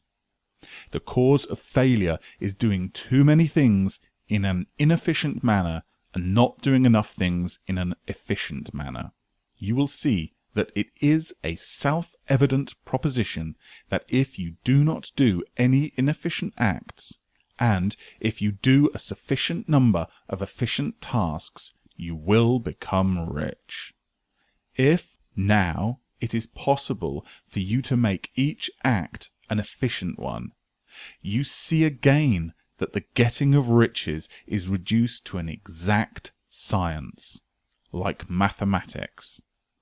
The matter turns then on the question whether you can make each separate act a success in itself, and this you can certainly do. You can make each act a success, because all power is working with you, and all power cannot fail. Power is at your service, and to make each act efficient, you have only to put power into it.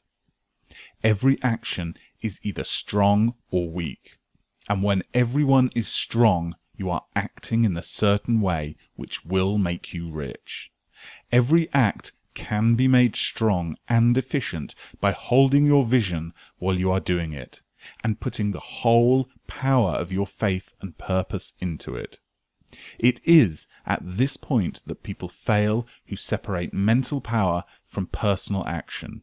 They use the power of mind in one place and at one time, and they act in another place at another time, so their acts are not successful in themselves. Too many of them are inefficient. But if all power goes into every act, no matter how commonplace, every act will be a success in itself. And, as in the nature of things, every success opens the way to other successes. Your progress towards what you want, and the progress of what you want towards you, will become increasingly rapid. Remember that successful action is cumulative in its results. Since the desire for more life is inherent in all things, when a man begins to move towards larger life, more things attach themselves to him, and the influence of his desires is multiplied. Do every day all that you can do that day, and do each act in an efficient manner. In saying that, you must hold your vision while you are doing each act, however trivial or commonplace. I do not mean to say that it is necessary at all times to see the vision distinctly to its smallest details. It should be the work of your leisure hours to use your imagination on the details of your vision, and to contemplate them until they are firmly fixed upon memory. If you wish speedy results, spend practically all your spare time in this practice. By continuous contemplation, you will get the picture of what you want, even to the smallest details, so firmly fixed upon your mind, and so completely transferred to the mind of the formless substance, that in your working hours you need only to mentally refer to the picture to stimulate your faith and purpose, and cause your best efforts to be put forth. Contemplate your picture in your leisure hours until your consciousness is so full of it that you can grasp it instantly. You will become so enthused with its bright promises that the mere thought of it will call forth the strongest energies from your whole being. Let us again repeat our syllabus, and by slightly changing the closing statement, bring it to the point we have now reached. There is a thinking stuff, from which all things are made, and which, in its original state, permeates, penetrates, and fills the inner spaces of the universe. A thought in this substance produces the thing that is imagined by the thought.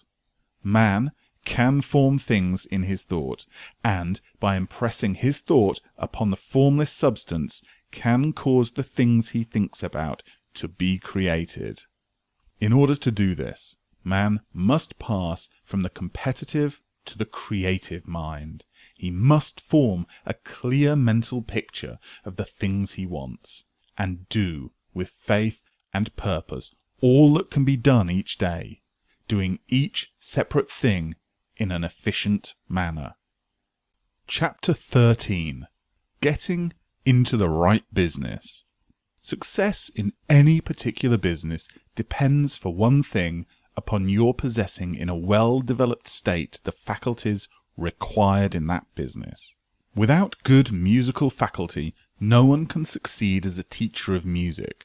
Without well-developed mechanical faculties, no one can achieve great success in any of the mechanical trades.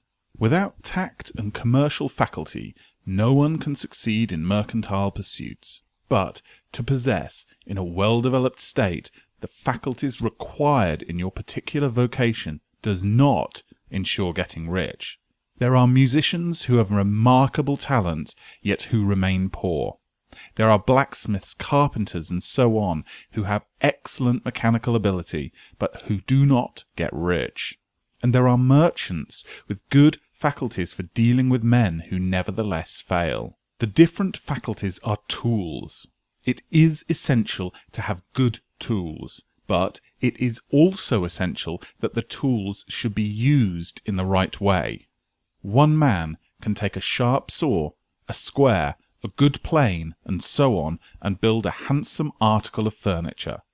Another man can take the same tools and set to work to duplicate the article, but his production will be a botch. He does not know how to use good tools in a successful way. The various faculties of your mind are the tools with which you must do the work which is to make you rich. It will be easier for you to succeed if you get into a business for which you are well equipped with mental tools. Generally speaking, you will do best in that business which will use your strongest faculties, the one for which you are naturally best fitted. There are limitations to this statement also. No man should regard his vocation as being irrevocably fixed by the tendencies with which he was born.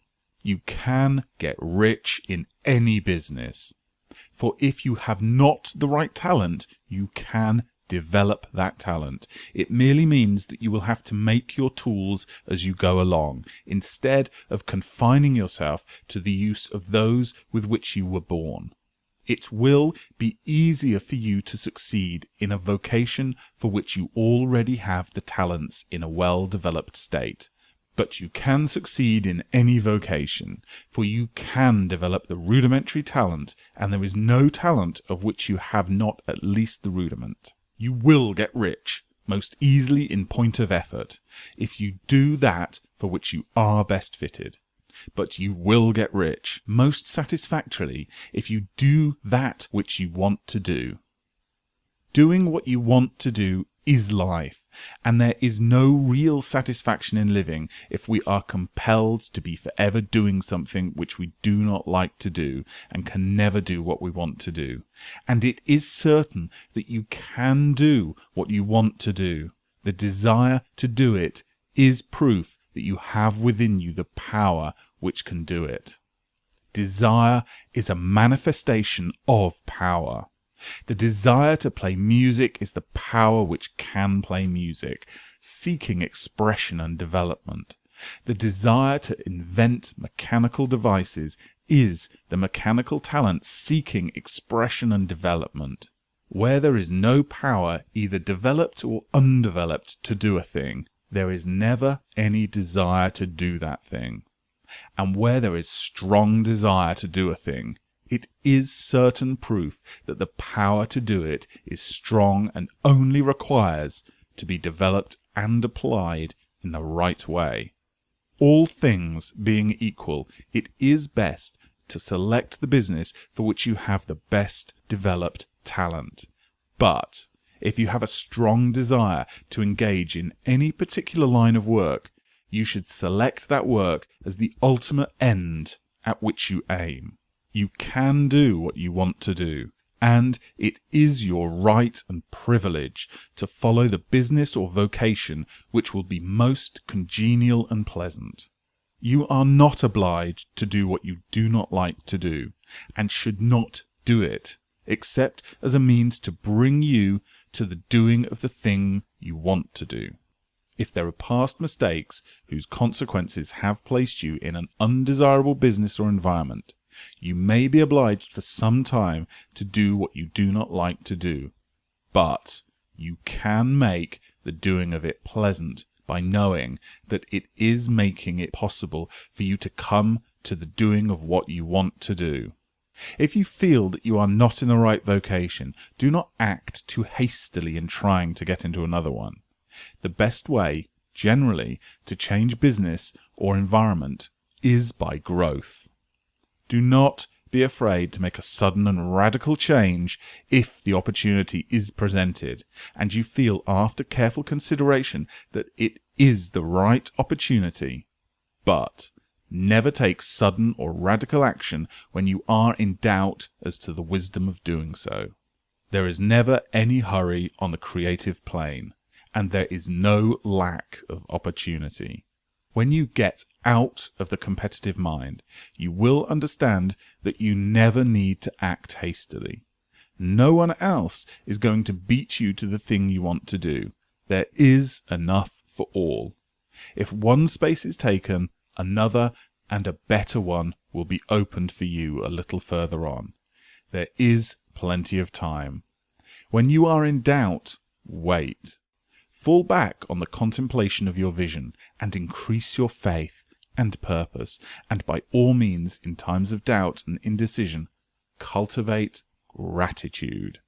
A day or two spent in contemplating the vision of what you want and in earnest thanksgiving that you are getting it will bring your mind in such close relationship with the Supreme that you will make no mistake when you do act. There is a mind which knows all there is to know, and you can come into close unity with this mind by faith and the purpose to advance in life if you have deep gratitude. Mistakes come from acting hastily, or acting in fear or doubt, or in forgetfulness of the right motive, which is more life to all and less to none. As you go on in the certain way, opportunities will come to you in increasing number, and you will need to be very steady in your faith and purpose, and to keep in close touch with all mind by reverent gratitude. Do all that you can do in a perfect manner every day, but do it without haste, worry, or fear. Go as fast as you can, but never hurry. Remember that in the moment you begin to hurry, you cease to be a creator and become a competitor. You drop back upon the old plane again. Whenever you find yourself hurrying, call a halt. Fix your attention on the mental image of the thing you want, and begin to give thanks that you are getting it. The exercise of gratitude will never fail to strengthen your faith and renew your purpose. Chapter 14. The Impression of Increase. Whether you change your vocation or not, your actions for the present must be those pertaining to the business in which you are now engaged.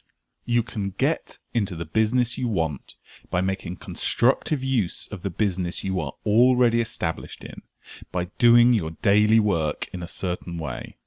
And insofar as your business consists in dealing with other men, whether personally or by letter, the key thought of all your efforts must be to convey to their minds the impression of increase. Increase is what all men and women are seeking.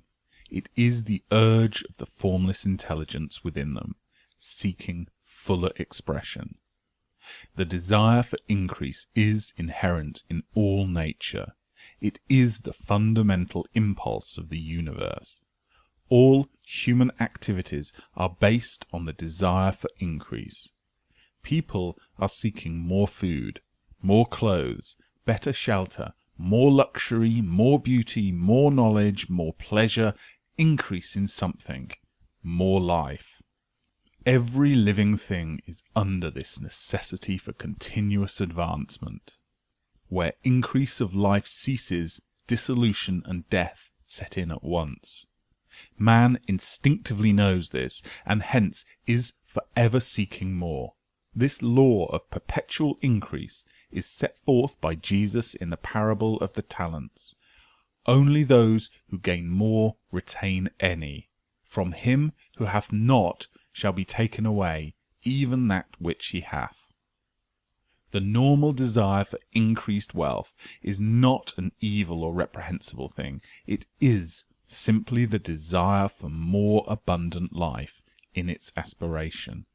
And because it is the deepest instinct of their natures, all men and women are attracted to him who can give them more of the means of life. And because it is the deepest instinct of their natures, all men and women are attracted to him who can give them more of the means of life. In following the certain way as described in the foregoing pages, you are getting continuous increase for yourself, and you are giving it to all with whom you deal. You are a creative centre from which increase is given off to all. Be sure of this, and convey assurance of the fact to every man, woman, and child with whom you come into contact. No matter how small the transaction, even if it be only the selling of a stick of candy to a little child, put into it the thought of increase, and make sure that the customer is impressed with this thought. Convey the impression of advancement with everything you do, so that all people shall receive this impression that you are an advancing man, and that you advance all those who deal with you. Even to the people whom you meet in a social way, without any thought of business, and to whom you do not try to sell anything, give the thought of increase. You can convey this impression by holding the unshakable faith that you yourself are in the way of increase, and by letting this faith inspire, fill, and permeate every action. Do everything that you do in the firm conviction that you are an advancing personality, and you are giving advancement to everybody. Feel that you are getting rich, and that in doing so you are making others rich, and conferring benefits on all. Do not boast or brag of your success, or talk about it unnecessarily. True faith is never boastful. Whenever you find a boastful person, you find one who is secretly doubtful and afraid.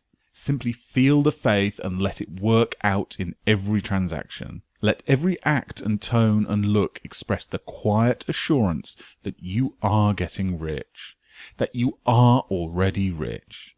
Words will not be necessary to communicate this feeling to others. They will feel the sense of increase when in your presence, and will be attracted to you again. You must so impress others that they will feel that in associating with you, they will increase for themselves. See that you give them a use value greater than the cash value you are taking from them. Take an honest pride in doing this, and let everybody know it, and you will have no lack of customers. People will go where they are given increase, and the Supreme, which desires increase in all, and which knows all, will move towards you men and women who have never heard of you. Your business will increase rapidly, and you will be surprised by the unexpected benefits which will come to you. You will be able from day to day to make larger combinations, secure greater advantages, and to go on into a more congenial vocation if you desire to do so. But doing all this, you must never lose sight of your vision of what you want, or your faith and purpose to get what you want. Let me here give you another word of caution in regard to motives. Beware of the insidious temptation to seek for the power of other men. Nothing is so pleasant to the uninformed or partially developed mind as the exercise of power or domination over others. The desire to rule for selfish gratification has been the curse of the world. For countless ages the kings and lords have drenched the earth with their blood in battles to extend their dominations, not to seek more life for all, but to get more power for themselves. Today, the main motive in the business and industrial world is the same. Men marshal their armies of dollars and lay waste the lives and hearts of millions in the same mad scramble for power over others. Commercial kings, like political kings, are imprisoned by the lust for power. Jesus saw this in the desire for mastery, the moving impulse of that evil world he sought to overthrow. Read the 23rd chapter of Matthew and see how he pictures the lust of the Pharisees to be called master, to sit in the high places, to domineer over others, and to lay burdens on the backs of the less fortunate. And note how he compares this lust for domination with the brotherly seeking for the common good to which he calls his disciples. Look out for the temptation to seek for authority, to become a master, to be considered as the one who is above the common herd, to impress others by lavish display, and so on. The mind that seeks for mastery over others is the competitive mind, and the competitive mind is not the creative one.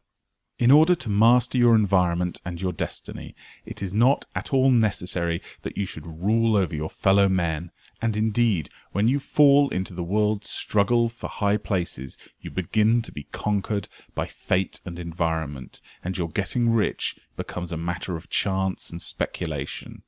Beware of the competitive mind. No better statement of the principle of creative action can be formulated than the favourite declaration of the late Golden Rule Jones of Toledo. What I want for myself, I want for everybody. Chapter 15. The Advancing Man. What I have said in the last chapter applies as well to the professional man and the wage earner as to the man who is engaged in mercantile business. No matter whether you are a physician, a teacher, or a clergyman, if you can give increase of life to others and make them sensible of the fact, they will be attracted to you, and you will get rich. The physician who holds the vision of himself as a great and successful healer, and who works towards the complete realization of that vision with faith and purpose, as described in former chapters, will come into such close touch with the source of life that he will be phenomenally successful. Patients will come to him in throngs. No one has a greater opportunity to carry into effect the teachings of this book than the practitioner of medicine. It does not matter to which of the various schools he may belong, for the principles of healing is common to all of them, and may be reached by all alike. The advancing man in medicine, who holds to a clear mental image of himself as successful, and who obeys the laws of faith, purpose, and gratitude, will cure every curable case he undertakes, no matter what remedies he may use. In the field of religion, the world cries out for the clergyman who can teach his hearers the true science of abundant life. He who masters the details of the science of getting rich, together with the allied sciences of being well, of being great, and of winning love, and who teaches these details from the pulpit, will never lack for a congregation. This is the gospel that the world needs. It will give increase of life, and men will hear it gladly, and will give liberal support to the man who brings it to them. What is now needed is a demonstration of the science of life from the pulpit. We want preachers who can not only tell us how, but who, in their own person, will show us how. We need the preacher who will himself be rich, healthy, great, and beloved, to teach us how to attain these things, and when he comes, he will find a numerous and loyal following. What is now needed is a demonstration of the science of life from the pulpit. We want preachers who can not only tell us how, but who, in their own person, will show us how. We need the preacher who will himself be rich, healthy, great, and beloved, to teach us how to attain these things, and when he comes, he will find a numerous and loyal following. The same is true of the teacher who can inspire the children with the faith and purpose of the advancing life. He will never be out of a job. And any teacher who has this faith and purpose can give it to his pupils. He cannot help giving it to them if it is a part of his own life and practice. What is true of the teacher, preacher, and physician is true of the lawyer, dentist, real estate man, insurance agent, and everybody. The combined mental and personal action I have described is infallible. It cannot fail. Every man and woman who follows these instructions steadily, perseveringly, and to the letter will get rich. The law of the increase of life is as mathematically certain in its operation as the law of gravitation. Getting rich is an exact science. The wage earner will find this as true of his case as of any of the others mentioned. Do not feel that you have no chance to get rich because you are working where there is no visible opportunity for advancement, where wages are small and the cost of living high. Form your clear mental vision of what you want and begin to act with faith and purpose. Do all the work you can do every day, and do each piece of work in a perfectly successful manner. Put the power of success and the purpose to get rich into everything that you do. But do not do this merely with the idea of currying favour with your employer, in the hope that he or those above you will see your good work and advance you. It is not likely that they will do so. The man who is merely a good workman, filling his place to the very best of his ability and satisfied with that, is valuable to his employer, and it is not to the employer's interest to promote him. He is worth more where he is. To secure advancement, something more is necessary than to be too large for your place. The man who is certain to advance is the one who is too big for his place, and who has a clear concept of what he wants to be, who knows that he can become what he wants to be, and who is determined to be what he wants to be. Do not try to more than fill your present place with a view to pleasing your employer. Do it with the idea of advancing yourself. Hold the faith and purpose of increase during work hours, after work hours, and before work hours. Hold it in such a way that every person who comes into contact with you, whether foreman, fellow workman, or social acquaintance, will feel the power of purpose radiating from you, so that everyone will get the sense of achievement and increase from you. Men will be attracted to you, and if there is no possibility for advancement in your present job, you will very soon see an opportunity to take another job. There is a power which never fails to present opportunity to the advancing man who is moving in obedience to the law. God cannot help helping you if you act in a certain way. He must do so in order to help himself. There is nothing in your circumstance or in the industrial situation that can keep you down. If you cannot get rich working for the Steel Trust, you can get rich on a 10-acre farm, and if you begin to move in the certain way, you will certainly escape from the clutches of the Steel Trust and get on to the farm or wherever else you wish to be. If a few thousand of its employees would enter upon this certain way, the Steel Trust would soon be in a bad plight. It would have to give its working men more opportunity or go out of business. Nobody has to work for a trust. The trusts can keep men in so-called hopeless conditions only so long as there are men who are too ignorant to know the science of getting rich or too intellectually slothful to practice it. Begin this way of thinking and acting, and your faith and purpose will make you quick to see any opportunity to better your condition. Such opportunities will speedily come, for the Supreme, working in all and working for you, will bring them before you. Do not wait for an opportunity to be all that you want to be. When an opportunity to be more than you are now is presented and you feel impelled towards it, take it. It will be the first step towards a greater opportunity. There is no such thing possible in the universe as lack of opportunity for the man who is living the advancing life. It is inherent in the construction of the cosmos that all things shall be for him and work together for his good, and he must certainly get rich if he acts and thinks in the certain way. So let wage-earning men and women study this book with great care and enter with confidence upon the course of action it prescribes. It will not fail. Chapter 16. Some Cautions and Concluding Observations. Many people will scoff at the idea that there is an exact science of getting rich, holding the impression that the supply of wealth is limited. They will insist that social and governmental institutions must be changed before even any considerable number of people can acquire a competence. But this is not true.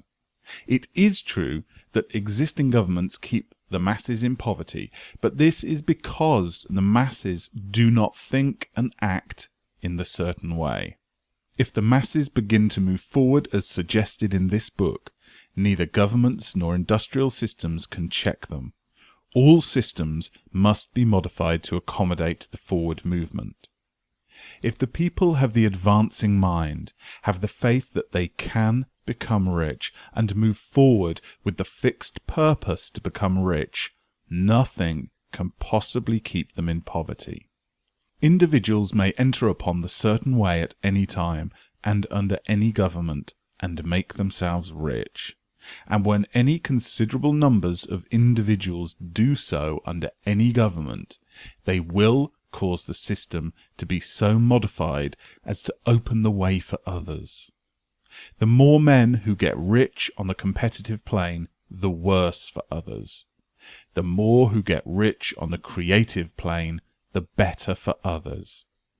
The economic salvation of the masses can only be accomplished by getting a large number of people to practice the scientific methods set down in this book and become rich. These will show others the way and inspire them with a desire for real life, with the faith that it can be attained, and with the purpose to attain it. For the present, however, it is enough to know that neither the government under which you live, nor the capitalistic or competitive systems of industry can keep you from getting rich. When you enter upon the creative plane of thought, you will rise above all these things and become a citizen of another kingdom. But remember that your thoughts must be held upon the creative plane. You are never for an instant to be betrayed into regarding the supply as limited, or into acting on the moral level of competition. Whenever you do fall into old ways of thought, correct yourself instantly. For when you are in the competitive mind, you have lost the cooperation of the mind of the whole.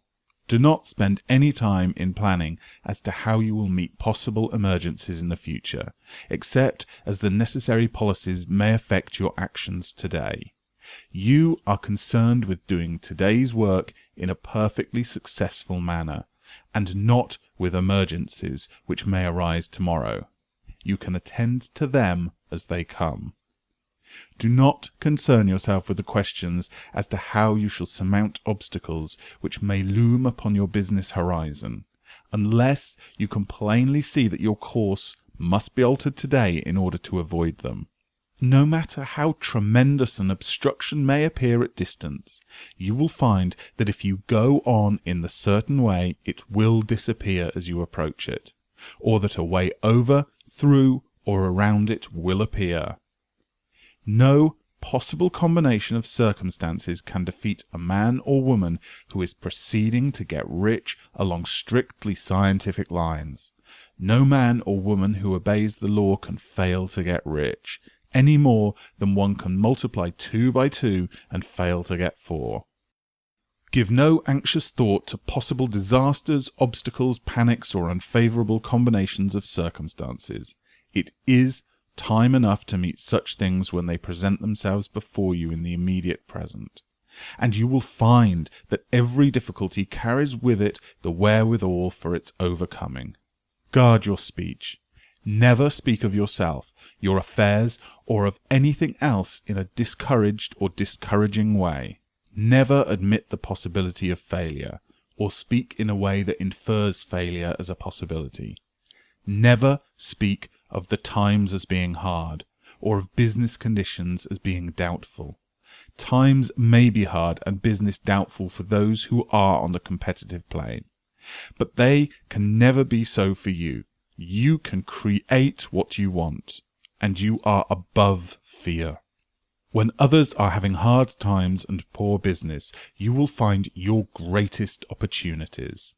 Train yourself to think of and look upon the world as something which is becoming, which is growing, and to regard seeming evil as being only that which is underdeveloped. Always speak in terms of advancement. To do otherwise is to deny your faith, and to deny your faith is to lose. Never allow yourself to feel disappointed. You may expect to have certain things at a certain time, and not get it at that time, and this will appear to you like failure. But if you hold to your faith, you will find that the failure is only apparent. Go on in the certain way, and if you do not receive that thing, you will receive something so much better that you will see that the seeming failure was really a great success. A student of this science had set his mind on making a certain business combination, which seemed to him at the time to be very desirable, and he worked for some weeks to bring it about. When the crucial time came, the thing failed in a perfectly inexplicable way. It was as if some unseen influence had been working secretly against him. He was not disappointed. On the contrary, he thanked God that his desire had been overruled, and went steadily on with a grateful mind. In a few weeks an opportunity so much better came his way that he would not have made the first deal on any account, and he saw that a mind which knew more than he knew had prevented him from losing the greater good by entangling himself with the lesser. That is the way that every seeming failure will work out for you, if you keep your faith, hold your purpose, and have gratitude, and do every day all which can be done that day, doing each separate act in a successful manner. When you make a failure, it is because you have not asked for enough. Keep on, and a larger thing than you were seeking will certainly come to you. Remember this. You will not fail because you lack the necessary talent to do what you wish to do. If you go on as I have directed, you will develop all the talent that is necessary to the doing of your work. It is not within the scope of this book to deal with the science of cultivating talent, but it is as certain and simple as the process of getting rich. However, Do not hesitate or waver for fear that when you come to any certain place you will fail for lack of ability. Keep right on, and when you come to that place the ability will be furnished to you. The same source of ability which enabled the untaught Lincoln to do the greatest work in government ever accomplished by a single man is open to you. You may draw upon all the mind there is for the wisdom to use in meeting the responsibilities which are laid upon you. Go on in full faith. Study this book. Make it your constant companion until you have mastered all the ideas contained in it.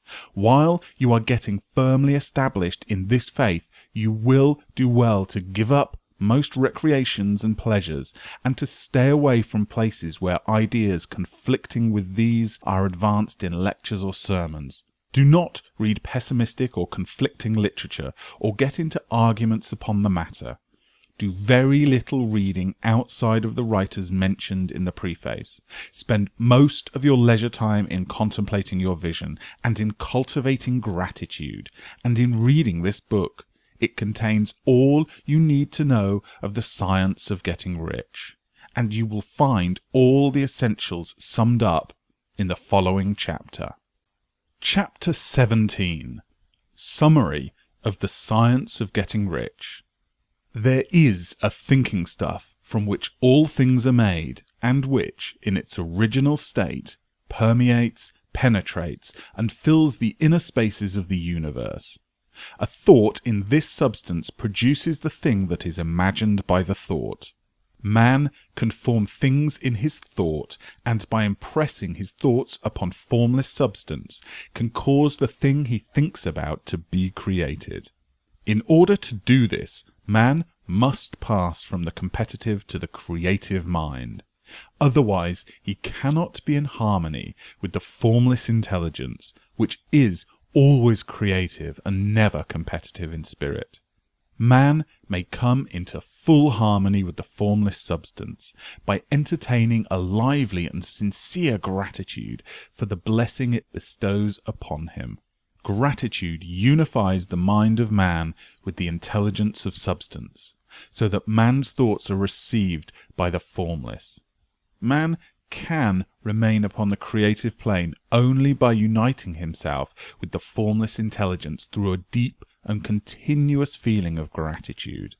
Man must form a clear and definite mental image of the things he wishes to have, to do, or become, and he must hold this mental image in his thoughts while being deeply grateful to the Supreme that all his desires are granted to him. The man who wishes to get rich must spend his leisure hours in contemplating his vision, and in earnest thanksgiving that the reality is being given to him. Too much stress cannot be laid on the importance of frequent contemplation of the mental image, coupled with the unwavering faith and devout gratitude. This is the process by which the impression is given to the formless, and the creative forces set in motion. The creative energy works through the established channels of natural growth, and of the industrial and social order. All that is included in his mental image will surely be brought to the man who follows the instructions given above, and whose faith does not waver. What he wants will come to him through the ways of established trade and commerce.